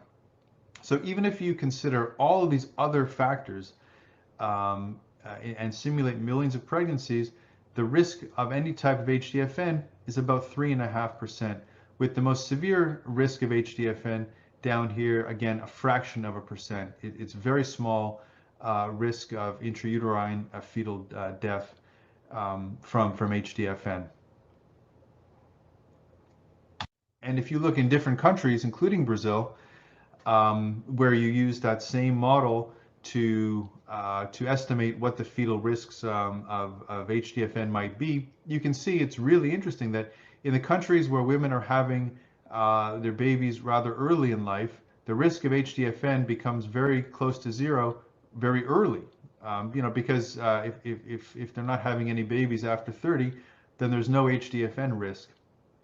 And that's particularly true in some of these other countries like Nigeria and China, where most of the babies are being born to women who are under 30, and then the risk drops off very quickly. In other countries such as USA, where women are delaying the childbirth for some time, there's still some risk of HDFN when they reach 40, but it drops off very quickly thereafter. And again, of course, the highest risks, you'd expect to find them amongst the youngest women, because they have the longest life in front of them to actually get pregnant. So what we take from this is, again, a very small risk of HDFN to begin with, and it becomes an almost zero risk when they're at least 30 years of age. Now we wanted to understand what is the risk of having HDFN even for younger children, right? All of our analyses before have started at 18 years of age. We wanted to know what is the risk of HDFN if the woman is younger than 18 years of age and has a pregnancy at some point during her life. And so what we needed to know was what is the rate of de-alloimmunization amongst children. And it turns out that even after we tried to do a large study of 20 different level 1, the highest trauma level pediatric hospitals in USA, we just could not find enough D negative children who had been transfused with D positive red cells to make the study worthwhile. We're just so afraid to give children D positive red cells that we can't even study them because there are not enough of them. So what we had to do was we had to use data from a very, very nice Japanese study that looked at the alloimmunization rates of children at these various ages. And what we did was we used both our high rate of D alloimmunization in adults and the low rate of D alloimmunization in adults, and we tried to correct that for the immature immune system of the children. And so you can see here that if you use the high rate of D alloimmunization, then the risk of HDFN once again peaks when the woman is about 18 to 20 years of age. And you can see it's either about 6.5% or about 1%, depending upon the risk of D alloimmunization that you pick. So this is the risk of a D negative woman being transfused with D positive red cells and then having HDFN at some point later in her life. This graph is really interesting for the following reason. Let's say that you go with the Arcanjo to the scene and you find that a 5-year-old and a 30-year-old are injured and need a transfusion, and you have one RHD positive red cell unit to give them. Are you going to give that RHD positive red cell to the 5-year-old or to the 30-year-old? And you might think, well, if I give it to the 5-year-old, then I'm complicating their future pregnancies because they've got many more years to get pregnant. And if I give it to the 30-year-old, it's probably safer because she doesn't have that much longer to get pregnant. But look what our model shows. The model shows that the risk of HDFN is exactly the same between a 5-year-old and a 30-year-old who are D negative and transfused with D positive red cells. The 5-year-old has this risk of HDFN because they have a very low chance of becoming alloimmunized, but a long chance of becoming pregnant, whereas the 30-year-old has this risk because they have a mature adult immune system, but a short time to get pregnant. So this is actually quite a reassuring slide that tells you that you should transfuse that one unit to the most sick patient because their risk of future HDFN, at least according to our model, is identical. I think all of us would have a little bit of hesitation to give a D positive unit to a young 5-year-old child, but these data show us that because their immune system is not as mature as an adult, they're less likely to make the antibody, even though they have 30 or 35 more years to get pregnant. So something to think about. And if you ask my opinion, I would say that the benefits of pre-hospital transfusion, the life-saving benefits of pre-hospital transfusion, far outweigh the small risk of HDFN that might occur to the woman in the future. Our philosophy is that we want to save the woman's life and we'll manage the pregnancy complications later in her life if they even happen. So how often is this going to be a problem? Well, in Pittsburgh, we have the following policies for who can get RHD negative, who can receive RHD positive red cells or whole blood while they're in the hospital. Again, any men or women over 50 can get RHD positive red cells, or women over 18 in trauma. So basically what we're saying here is that at the adult hospitals, any man or any woman who's in trauma will receive RHD positive red cells. If it's not a trauma situation, then we would typically wait until the woman is at least 50 before we switched her to D positive red cells, because we think 50 is the absolute highest age at which a woman could get pregnant. Now, let's say a 30-year-old woman was having a very massive bleed in the operating room because something went wrong, and she had already taken 15 or 20 D negative red cells, and the anesthesiologist tells us that the bleeding is expected to go on and on. Of course, we would switch her to D positive red cells because we do not want to run out of RHD negative red cells for every other patient that needs them. So, of course, we would switch those women in that extreme situation, but under routine cases, only women over 50 would get Rh positive red cells. And we have two different adult massive transfusion protocols Again, Rh positive products for men over 18 and women over 50, and Rhd negative for women who are under 50, unless they're in trauma. Complicated, but it's a consistent policy for trauma and non-trauma patients. So how often is it going to be a problem that you're transfusing D positive units to D negative women? Well, we calculated that in Pittsburgh, we expect to see 5 injured, traumatically injured Rhd negative females of childbearing potential who are transfused with D positive red cells every year, which translates into about 1 case of HDFN every 20 years. So we think that this is a reasonable risk for us to take to save the woman's life with D positive red cells for 1 HDFN case in 20 years. In Texas, they calculated that they would see 1 injured D negative female of childbearing potential who's transfused with Rh positive whole blood about every 30 months, which means that depending upon the rate of D alloimmunization that you choose, it's going to take them about 250 years to sensitize up to 30 women. So a lot of Rh positive women in San Antonio, not a lot of D negative women in San Antonio. It's going to take them a long time. I think you'll find to be a very interesting study that we just published with the London Air Ambulance Group. We asked the question in a computer model, what would the HDFN risk be if we use only Rh positive red cells or whole blood for the transfusions? And so you can see that we estimated there would be about 100 Rhd negative females of childbearing potential getting D positive transfusions. And we calculated that it would take about 5.7 years for there to be 1 case of HDFN death or disability coming from these transfusions. And so in Pittsburgh, we calculated 1 case every 20 years because we're dealing with a much bigger population with the London Air Ambulance Group. It's going to be about 1 HDFN case every 6 years. And we think that's a very acceptable risk for providing Rh positive transfusions to pre-hospital patients. Let's talk a little bit about the perception of risk. It's very interesting. We're all medical professionals here. We all have our opinions about what's right for our patients and how we interpret the literature. And so this, I think, was not a big surprise. This was a survey that we did where we asked the trauma medical directors and the blood bank medical directors at 36 large American hospitals. We said, would you be happy to give a D positive whole blood unit to a male who, like a boy basically, who is in trauma and had life-threatening bleeding?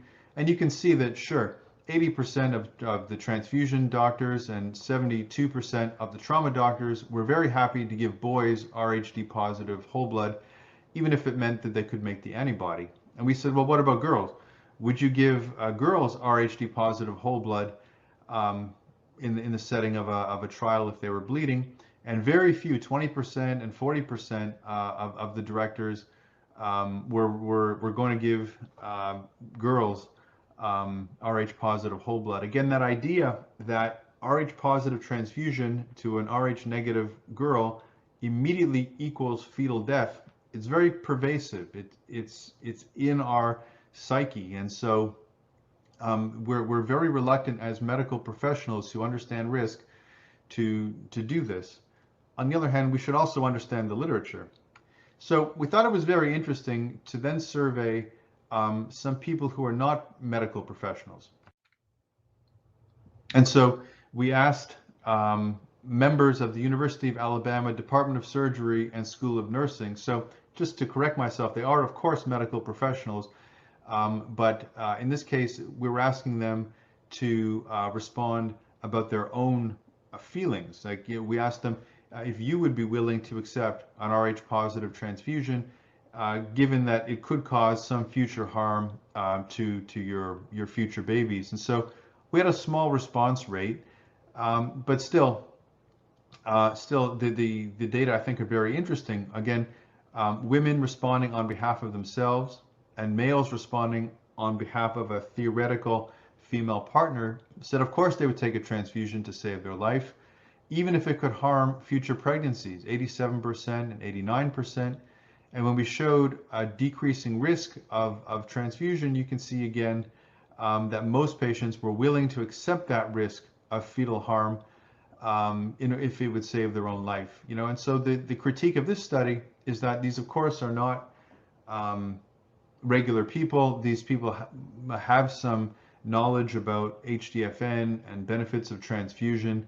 And so maybe these numbers are artificially high because these women know all about the life-saving benefits of transfusion. And so we really wanted to ask some people who had no connection to medicine that we knew about.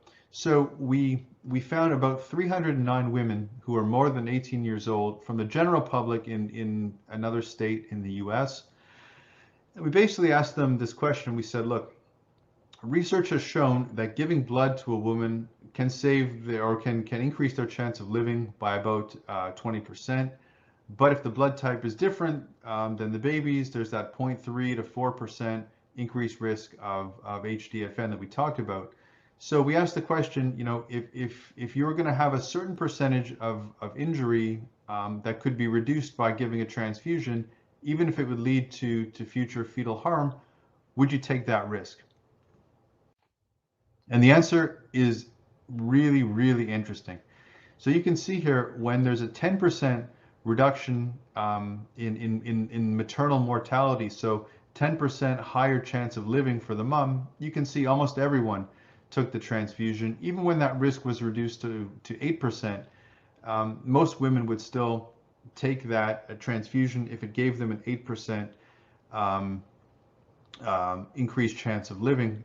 When the risk was reduced to 4%, which is what we showed as the upper limit of bad fetal outcomes, the numbers started to decrease, right? So when we said to the women, if there was a 1% chance, if you had an extra 1% chance of living, but an increased risk of fetal harm, a smaller number, still the majority of women, but a smaller number of them would take the transfusion. So it's really interesting because you can see that this inflection point happens right around the time or right around the percentage of where we started to introduce the fetal risk. So when the benefit to the mom's life began to be equal to or less than the benefit, or rather the harm to the fetus, women started to change their mind. And I think it means that they understood the question and that they're now considering fetal risk as an important consequence, but only when there's very little benefit to their life.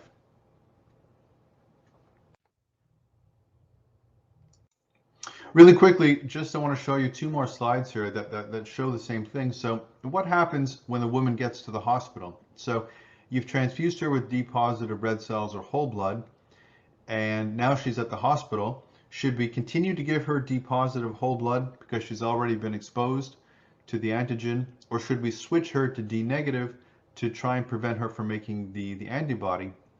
So what we did was we looked at 335 hospitalized D negative patients. Some of these were trauma patients, some of these were surgery patients, but they were all in hospital. And we asked the question, is the rate of D alloimmunization higher if the patient gets an increasing number of D positive units?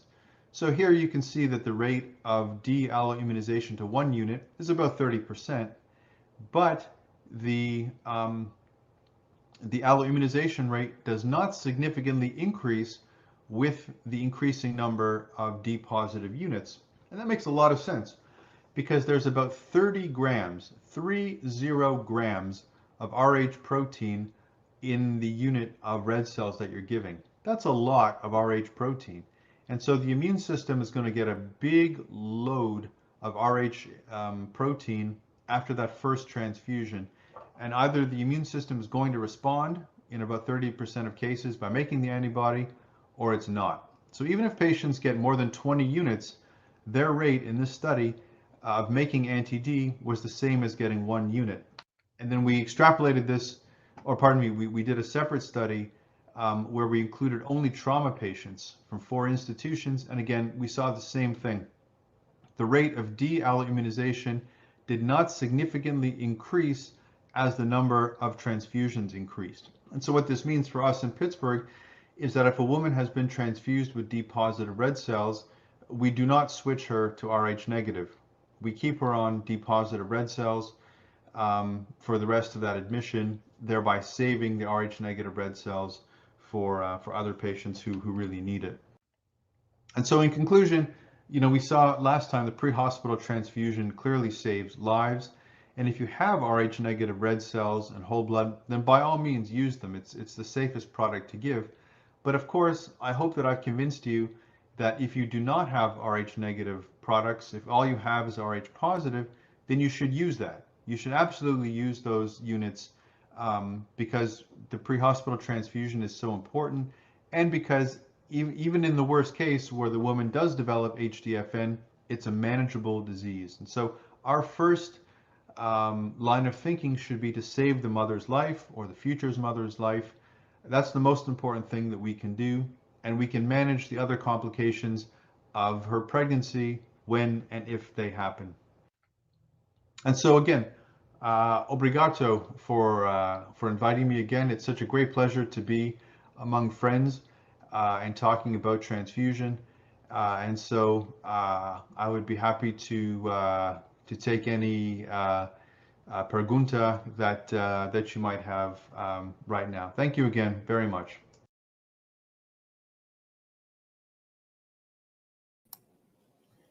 Uau, que apresentação fantástica. Denise? Thank you very much for the excellent presentations, Dr. Eliezer. They were mind-blowing. Thank you. Yes, you almost made me fearless about transfusion Rh positive for all patients. Yes, we have started using Rh positive for older women and men here many years ago, and we don't have shortages anymore.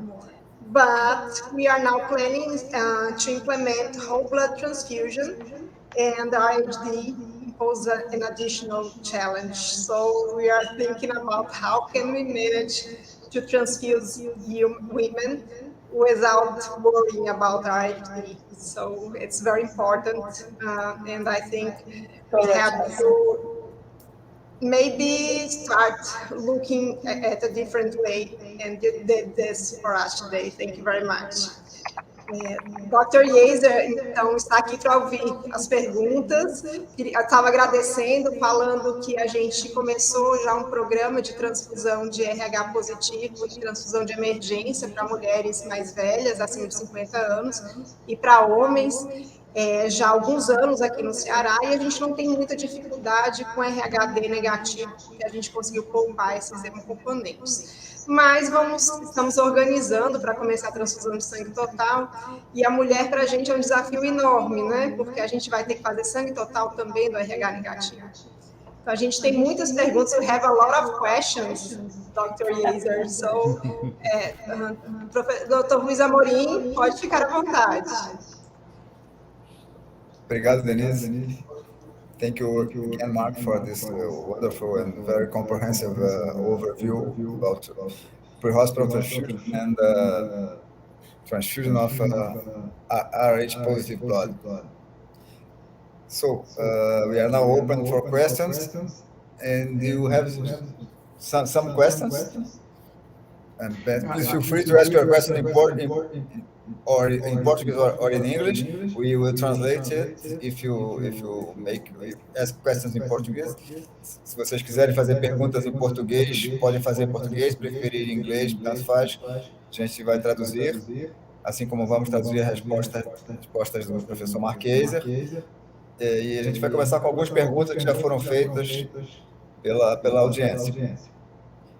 A primeira pergunta é: durante uma hemorragia de vulto, você consideraria fazer ou transfundir plaquetas e crios mesmo sem resultado de laboratório? So, during major hemorrhage, what do you think about transfusion of platelets and cryoprecipitate without lab results? Well, first off, once again, thank you, everyone. Obrigado so much for taking time in the evening to listen to these presentations. And I'm really, again, I'm so honored to be here with everyone. Next time in person, I hope. I think that we're talking that there are two sorts of approaches to resuscitating trauma patients. I think at the beginning of the resuscitation, when the patient first presents and they're bleeding, clearly bleeding, you have to treat them as if they're deficient in all the blood products. That's why whole blood is a very useful product to give at the beginning.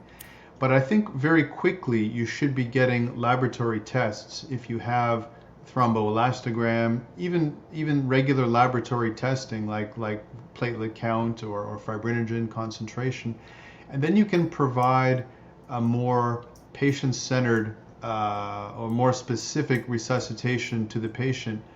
Our trauma surgeons here, who very much like the idea of ratios, they say that when we start to get the laboratory data, we change the ratio. Maybe the patient needs 2 plasma for every 1 red cell. That's great. So I think at different times in the resuscitation, it's appropriate to just give the patient all the blood products. We say empirically treat the patient, give them as if they're deficient in everything at the beginning, and then quickly go to a more tailored approach to treat what they're missing. Ok. A segunda pergunta tem a ver com essa. E a pergunta é se o Dr. Marquese considera não, se o Dr. Marquese utiliza no seu serviço tromboelastografia ou apenas testes de coagulação convencionais. E se ele considera que é tranquilo de manusear um paciente com hemorragia grave apenas com testes de coagulação convencionais. So the second question is related to the previous question, and the question is: do you use in your service thromboelastography or only conventional coagulation tests? And also, do you think that we can manage severe bleeding patients with just conventional tests? I mean, conventional coagulation tests. So I'd also like to say that unfortunately I could not log in to join the chat, but I'm seeing a lot of very nice comments and a lot of rubro negro, and I would love to have a Fla Medulla shirt. Absolutely, I would love that. I'm not sure what it is, but it sounds fantastic. And so I'm sorry that I couldn't join in the chat, but I am watching and I see the questions about cryoprecipitate, and we'll talk about that. Yes, I think it is possible to resuscitate patients. You know, when you think about thromboelastography, it was invented many decades ago, but it's only really been in the past 10 or 15 years that we've really started to use it routinely. Not all hospitals here in USA even have that. And so they rely on conventional testing. I think if you're going to rely on conventional testing, what you want to do is to try to make a laboratory that's as close to the patient as possible. So maybe you can have a small lab or a handheld test that measures fibrinogen and INR that's very close to the patient. And that's going to reduce the amount of time that it takes to transport the sample and to get the result back. But for many years, we resuscitated patients without the benefit of thromboelastography, and so there's nothing wrong with that, and there's nothing deficient about that level of care. You have to do what you think is, you have to use the resources that are available to you and optimize them by getting the results quickly back. You know, one thing that we have in our operating room is a central thromboelastogram. It's operated by operating room personnel, and they start the test, and the result is sent on the television screen into the operating room. And so the anesthesiologist doesn't have to do the test themselves. They can look at the tracing, because even very quickly you can start to see the R time and the angle and things. And so you know, optimizing your testing is the best thing for the patients, regardless of what testing that you're doing. And the other question was, tell me again, Luis.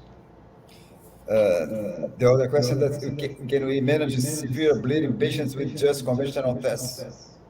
Of course. Yeah, absolutely. I mean, like I say, optimize the workflow and make sure that that you're getting the results back quickly.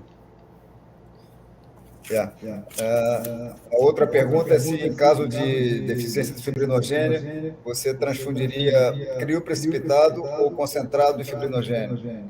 So, in case of fibrinogen deficiency, would you transfuse cryoprecipitate or fibrinogen concentrate? You know, I think the question is, what is the value of cryoprecipitate, or pardon me, what is the value of fibrinogen? And this addresses another question that I saw in the chat, and thank you for putting that in English.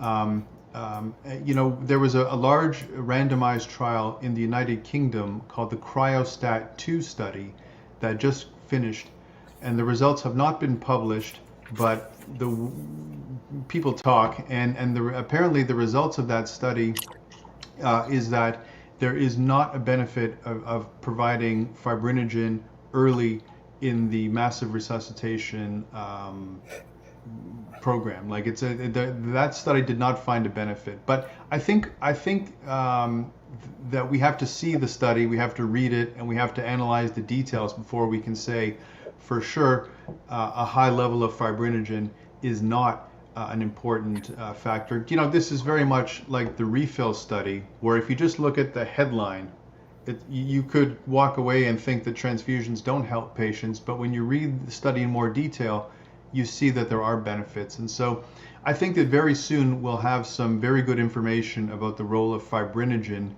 in resuscitation, and we'll have to analyze the details to see just how useful fibrinogen is.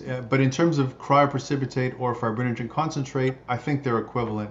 I think fibrinogen concentrate has many advantages because you don't have to pool it. It doesn't have a short shelf life. It's very easily transported. So I think in particular in pre-hospital, if it's beneficial to use it, having freeze-dried fibrinogen concentrate would be very useful. We have a huge problem of cryoprecipitate waste at our hospital. The physicians order 1 dose, 2 dose, and then they don't need it, and then we have 6 hours to use it. So I think that if we had a product that could be used in the operating room by the operating room team, or in the ambulance or the Arcandro, the helicopter, then it would be used and it would reduce wastage. So I think they're equivalent products, and yes, I just think that we need to see the results of Cryostat 2 to see if it's worth it. Dr. Yeager, I'm a little bit afraid of factor 13 deficiency that we cannot see, and we don't replace it with fibrinogen concentrates. What do you think about that? Well, you're right. We do make a trade-off when we use fibrinogen concentrate. It's not exactly the same product as cryoprecipitate. It doesn't have the von Willebrand's factor. It doesn't have the factor VIII, but it does have fibrinogen. And so I think in terms of increasing the fibrinogen content, it's an equivalent product. Whether the other benefits of cryoprecipitate, whether the other contents that it brings are important in trauma, need to be studied. But I think that's a very important point, Dr. Brunetta, that they're not the same thing. It's not like it's just cryoprecipitate in a little can or bottle. They work the same for fibrinogen, but there is other stuff in cryoprecipitate.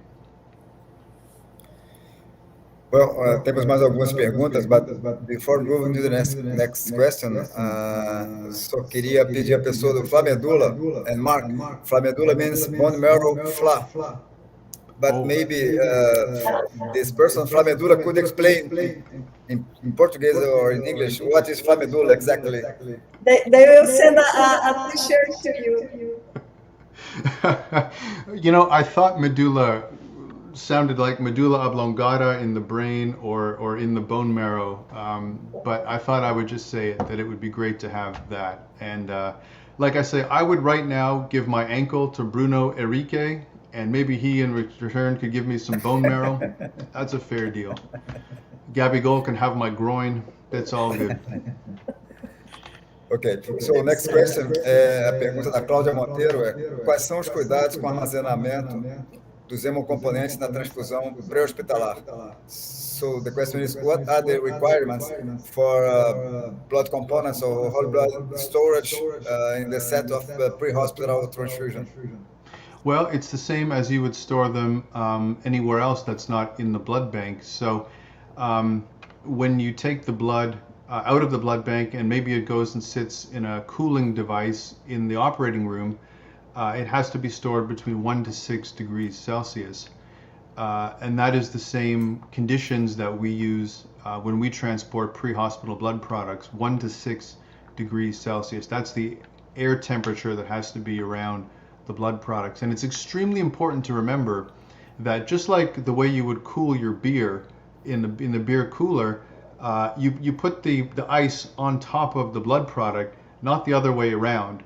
Because if you put the ice on the bottom and the blood on top, then only that blood that's on top of the ice gets cool. The rest of it will spoil quickly. That's an important point that we have to remind anesthesia very frequently. Na verdade, os requerimentos são os mesmos de qualquer estocagem de componentes. Por exemplo, quando você envia um componente para o centro cirúrgico, você leva em recipiente térmico, com cuidado de manter o sangue entre 1 a 6 graus, é a mesma coisa. E ele só chama atenção para um ponto, que é o sangue nunca deve ficar por cima com o gelo por baixo, mas sim o contrário.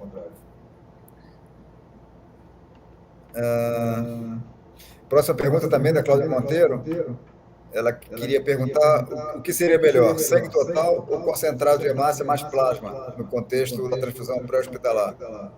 So, in the pre-hospital transfusion, what would be better in your opinion? Whole blood or red blood cell concentrate plus plasma? Well, obviously whole blood. And the reason for that is because if you think about pre-hospital transfusions, when patients go to Maracana, they don't think to themselves, maybe there's going to be a big riot. Well, maybe that happens if they go to Santos, but not if they go to Maracana. Maybe there's a big riot, and maybe I should put some IV access in my arms and maybe a big thing in my neck. No, it's very limited, the amount of access that we have in the pre-hospital phase, because the patients are still wearing their clothes generally, and we have a very limited ability to administer anything like tranexamic acid or blood. And so if we could make a choice, I would suggest whole blood because it has the balanced resuscitation. You get the red cell plasma and platelet. The only way to get platelets, I think, pre-hospital is going to be in whole blood, although cold stored platelets might be an option because of the longer shelf life. But for now, whole blood provides platelets as well, and it's much more concentrated than components. And then the other question, which ties into another question I saw, it would be if you had components, if you had plasma, platelets, and red cell, which would you give first? You would have to make a choice about what to give, whereas with whole blood, you give everything all at once. So let's say that we didn't have whole blood and we had components.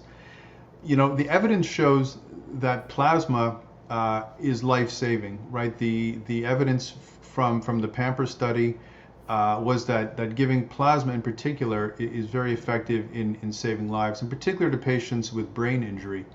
So if I had to choose, what I would give first would be the platelets, because with the platelets, you give platelets and plasma. Everybody forgets about the plasma that comes in the unit of platelets. And so when you give a unit of platelets, you're really giving two components, not just one. But chances are you're not going to have platelets pre-hospital. So in that case, I would start with the plasma first, and then I would go with the red cell after that. And it also depends on how long you have to get the patient to the hospital. You may only have time to give one product, and I think the evidence would suggest that the plasma is the most effective product to administer first. And hello to my friends at Hemosky. I see some comments from Patricia. So hello in Santa Catarina, Florianópolis. Ele disse que, sem dúvida, sangue, até porque é muito difícil você dispor de plaquetas na situação de transfusão pré-hospitalar. A única maneira que ele vê de se ter plaquetas é no sangue total, que, além do mais, é um produto muito mais concentrado, é mais fácil de armazenar e de utilização mais rápida. Agora, se você não tem sangue total e você tem os outros componentes, o que você faria primeiro? Ele faria, embora ele diga que acha muito difícil ter plaquetas para transfusão pré-hospitalar, mas sem dúvida seria plasma. Tem vários estudos, entre ele o Pamper Study, mostrando que plasma salva vidas e que, entre a escolha dos componentes, sem dúvida o que ele faria primeiro seria o plasma.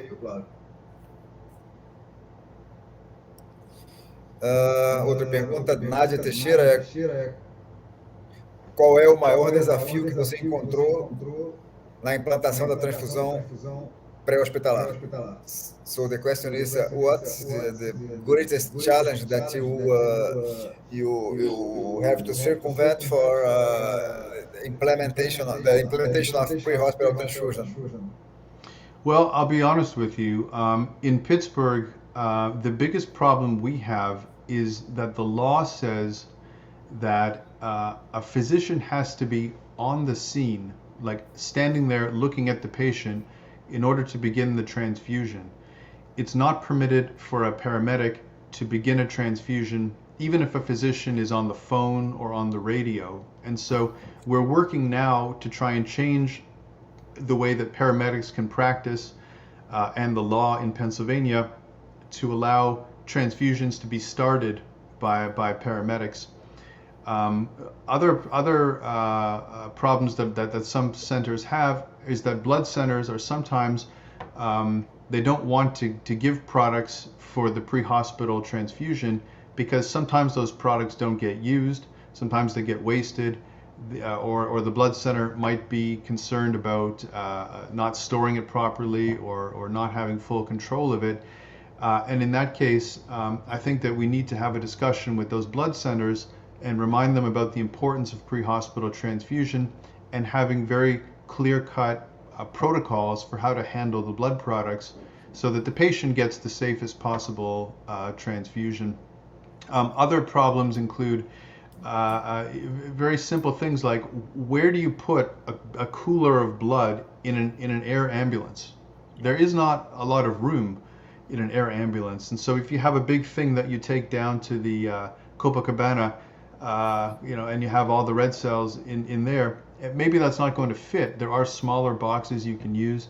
They cost a bit of money, but space is an important requirement as well. Other issues would include, do you keep the blood products at the base of the ambulance or the helicopter, or do they have to go to the hospital and get it and then go to the patient? All of that takes time, and there are trade-offs and compromises with each of these, but none of these problems are, we say in English, a showstopper. Like, none of these are like a hard stop or an absolute end of the.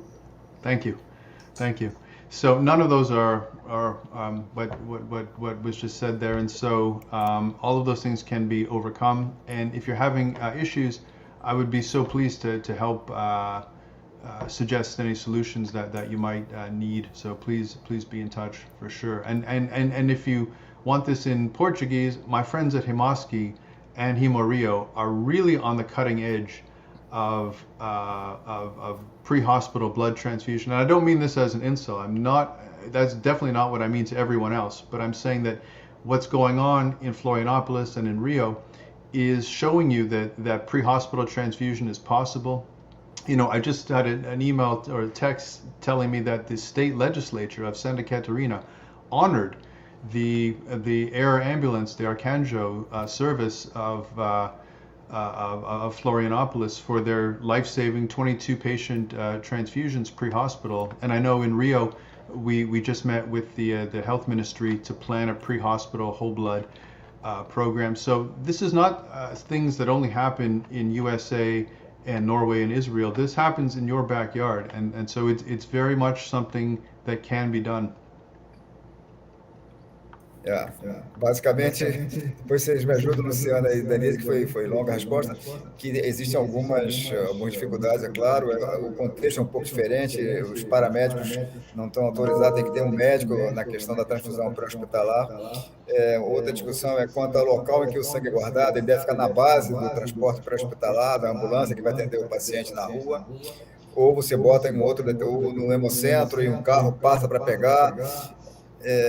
Tem algumas dificuldades, mas nenhuma delas são dificuldades insuperáveis, e ele está disponível para ajudar, e ele tem trabalhado em conjunto com Santa Catarina, que foi o primeiro lugar do Brasil que implantou a transfusão pré-hospitalar. Aliás, a doutora Patrícia Carsten, que é a diretora-geral, está participando dessa live. E então ele disse que assim como ele ajudou Santa Catarina e está trabalhando conosco no Rio também, ele está à disposição para responder as perguntas, tirar as dúvidas e ajudá-los a ultrapassar as dificuldades, que certamente vão acontecer, mas não são insuperáveis. Tem uma pergunta agora que eu acho que é a última, pelo menos que apareceu aqui, e também acho que já estamos no limite do nosso tempo, que é uma pergunta, deixa eu ver que eu me perdi aqui, sobre o cadastramento da unidade de transfusão pré-hospitalar como um estabelecimento de sangue. Essa pergunta eu acho que é difícil fazer para ele, porque as regras são diferentes no Brasil e nos Estados Unidos. Eu acho que aqui no Brasil eu posso responder. Santa Catarina, a Patrícia também, se quiser responder, lá não é cadastrado como estabelecimento de saúde, até onde eu sei. Mas a outra pergunta é assim: como são feitos os controles de rastreabilidade? So Mark, how we ensure the traceability of whole blood in the pre-hospital transfusion? Well, yeah, again, a very good question. And it comes down to a close collaboration between the blood center and the ambulance or helicopter that wants to have the blood product. So, for example, in Pittsburgh, the ambulances, well, let me say this, the helicopters are responsible for the blood. So we deliver the blood to them. They have a monitored refrigerator. They monitor the refrigerator. They are responsible for documenting which patients receive which units, if there's any reactions. So we've trained the helicopter crews to look after the blood themselves. They are responsible for that. Luis, do you want to translate that? And then I'll talk about the ambulance. Bom, ele disse que uma pergunta muito boa, foi feita pela Liana Souza, e ele disse, por exemplo, que o pessoal do helicóptero é treinado para inspecionar o sangue, recebe todo o treinamento que a gente recebe também nas agências transfusionais, no serviço de sangue, para inspecionar o sangue antes das condições de armazenamento, e a inspeção antes da transfusão. Nós tentamos aqui, depois você traduz para o doutor Luiz, por favor. Nós tentamos aqui há uns 5 anos estabelecer a transfusão no pré-hospitalar, mas a gente estava pensando em plasma, né? Em plasma e em hemácias. Então, as ambulâncias e os aviões, os helicópteros, eles não têm espaço físico, não tem espaço para fazer o descongelamento. Então, assim, a gente patinou um pouquinho nisso. Talvez o sangue total tenha essa grande vantagem, né? Você não precisar descongelar, não precisar ter essa logística de descongelamento. Outra dificuldade que a gente tem aqui é que o plasma não pode ficar muito tempo descongelado, né? A gente só pode ficar 24 horas, então é um pouco complicado. E aí o sangue total viria resolver isso, né? Então acho que também talvez o sangue total facilita, né, a implantação da transfusão pré-hospitalar. It's a very good point from Luciana, Mark. She said that they were trying to implement the pre-hospital transfusion in the last 5 years, but the main hurdle is the fact that, like you said, the helicopter does not have room for a refrigerator or platelet agitator, etc. So, with whole blood, it will be easier, and the fact that you are now using whole blood can facilitate the implementation of pre-hospital transfusion. I want to make another question to you, Dr. Barker. What do you think about refrigerated platelets? You know, the correct answer is that we're right now performing several randomized trials comparing cold stored platelets or refrigerated platelets against conventional platelets. Many of these trials are in patients who are having heart surgery and who take platelets during that surgery. And so I think that we will have the scientific answer about how well cold store platelets work in a few years, period.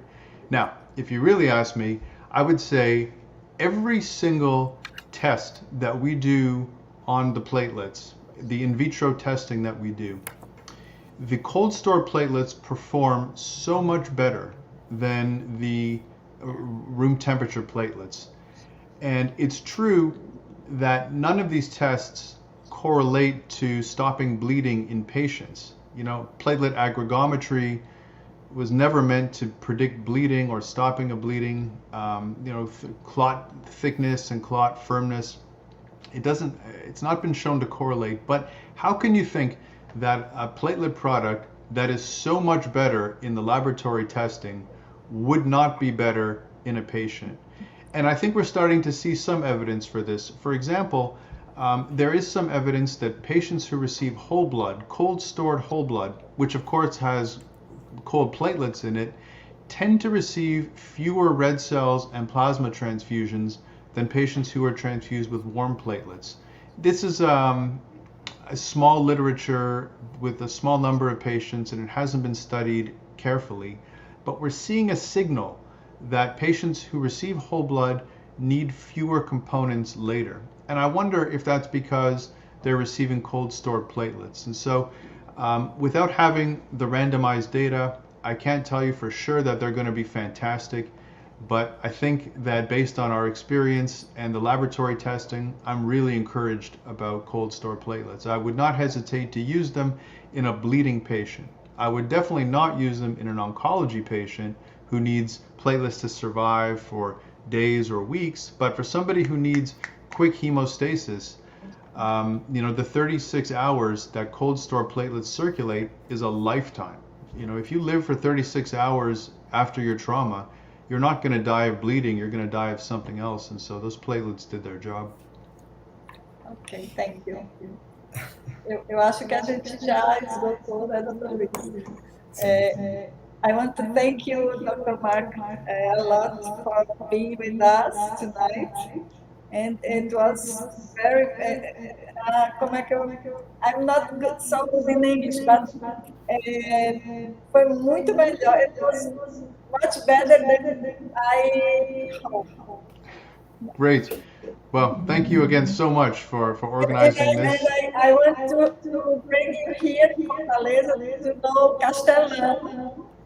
It's our Maracanã. Ah, very good, very good. Well, I heard the beach in Fortaleza is very lovely too, so excellent. I will take you up on that. Thank you again. Obrigado so much for all of the great pergunto and for the wonderful interaction tonight. And like I say, if there's anything I can do to help you with a massive transfusion protocol, please let me know. It would be an honor to work with you. So, thank you. Thank you very much. Thank you. Obrigado. Bye-bye. Good night. Cheers. Obrigada a todos. Obrigada a vocês. todos. Good E aí, night. sexta-feira, a gente tem um novo encontro aqui falando sobre controle de dano. E a gente vai ter o Dr. Daniel Lima, cirurgião do trauma, falando sobre a cirurgia de controle de dano. Depois o Dr. Davi, falando conosco sobre a ressuscitação de controle de dano.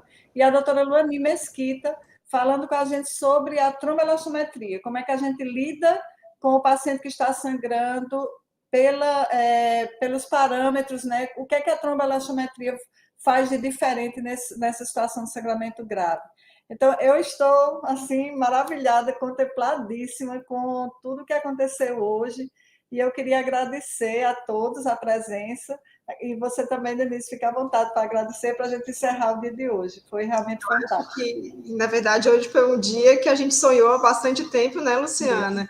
E a gente queria mesmo agradecer a todos que puderam participar hoje, ao Dr. Luiz e principalmente ao Dr. Ieiser, que foi extremamente disponível em participar hoje e nos até ajudar no futuro, né, como vocês perceberam. E eu acho que a gente tem que aproveitar, né? O mundo tem falado muito sobre condução de paciente com hemorragia e nós não podemos ficar atrás, né? Esses pacientes precisam de um atendimento rápido e a gente vem discutindo isso aqui no Ceará já há bastante tempo e a gente está se preparando para os próximos passos. Então, é isso que a gente vai ver ao longo desses 3 dias, que eu espero que vocês aproveitem bem. Eu, pelo menos, estou gostando bastante do que a gente viu hoje aqui, né? Obrigada a todos, boa noite. A todo mundo. Até sexta-feira. Até sexta. A equipe do JF, muito obrigada também pela participação. Obrigada a todo mundo. Sexta-feira estaremos aqui novamente. Tchau, tchau, gente. Tchau.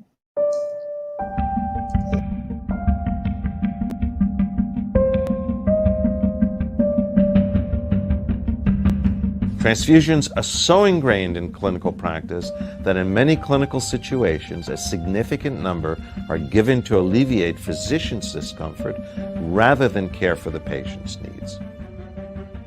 Transfusion practice is based on behavior rather than evidence. We really must change transfusion medicine practice. There is no other alternative, and there is a sense of urgency. This change will be from a product focus to a patient focus, and this is what we're referring to as patient blood management.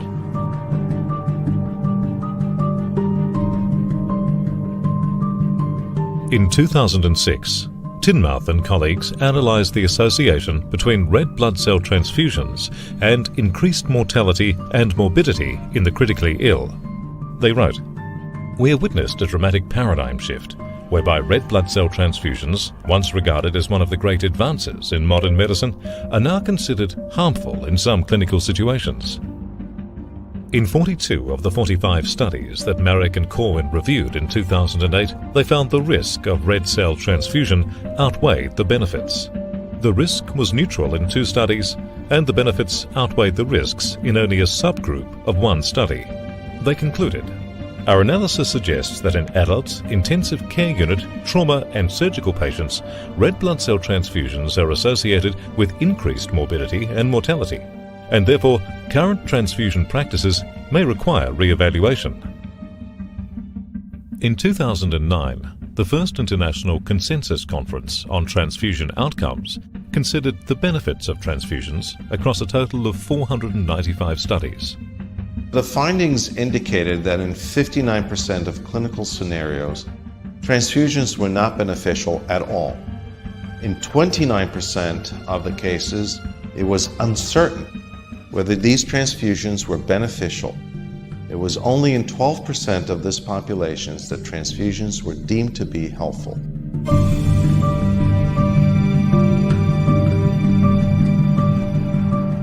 Blood is a complex biological fluid.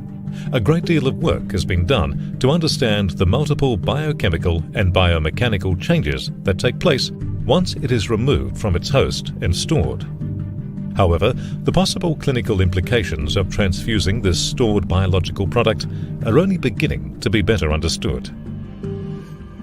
Dr. Andreas Meyer-Hellmann and colleagues from the Helios Clinic Erfurt, Germany, used a cytoscan to film the sublingual microcirculation pre- and post-transfusion in a patient with severe gastrointestinal bleeding. The patient's hemoglobin fell to 2.8 grams per deciliter. This video shows the microcirculation after initial resuscitation within a cellular volume expander. What red blood cells are left are circulating through all the multi-cell and single-cell capillaries. The next video shows the same microcirculation after the transfusion of 3 units of stored allogeneic red blood cells. Clearly, here there is reduced flow. Single-cell capillaries are swollen. There is uneven distribution of the red cells, blockage and sludging, and many areas where there are no red blood cells in contact with the tissues. This work starts to provide insights into the possible mechanisms underlying the limited evidence for transfusion efficacy.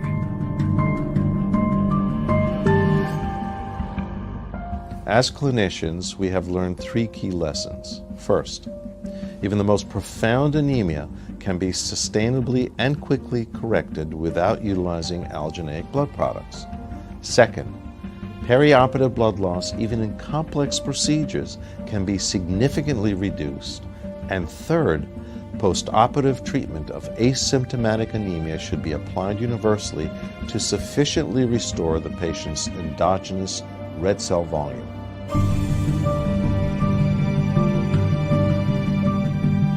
It really is a sobering thought when one considers that allogeneic blood transfusion has the potential for a wider range of adverse clinical outcomes than probably any other medical intervention.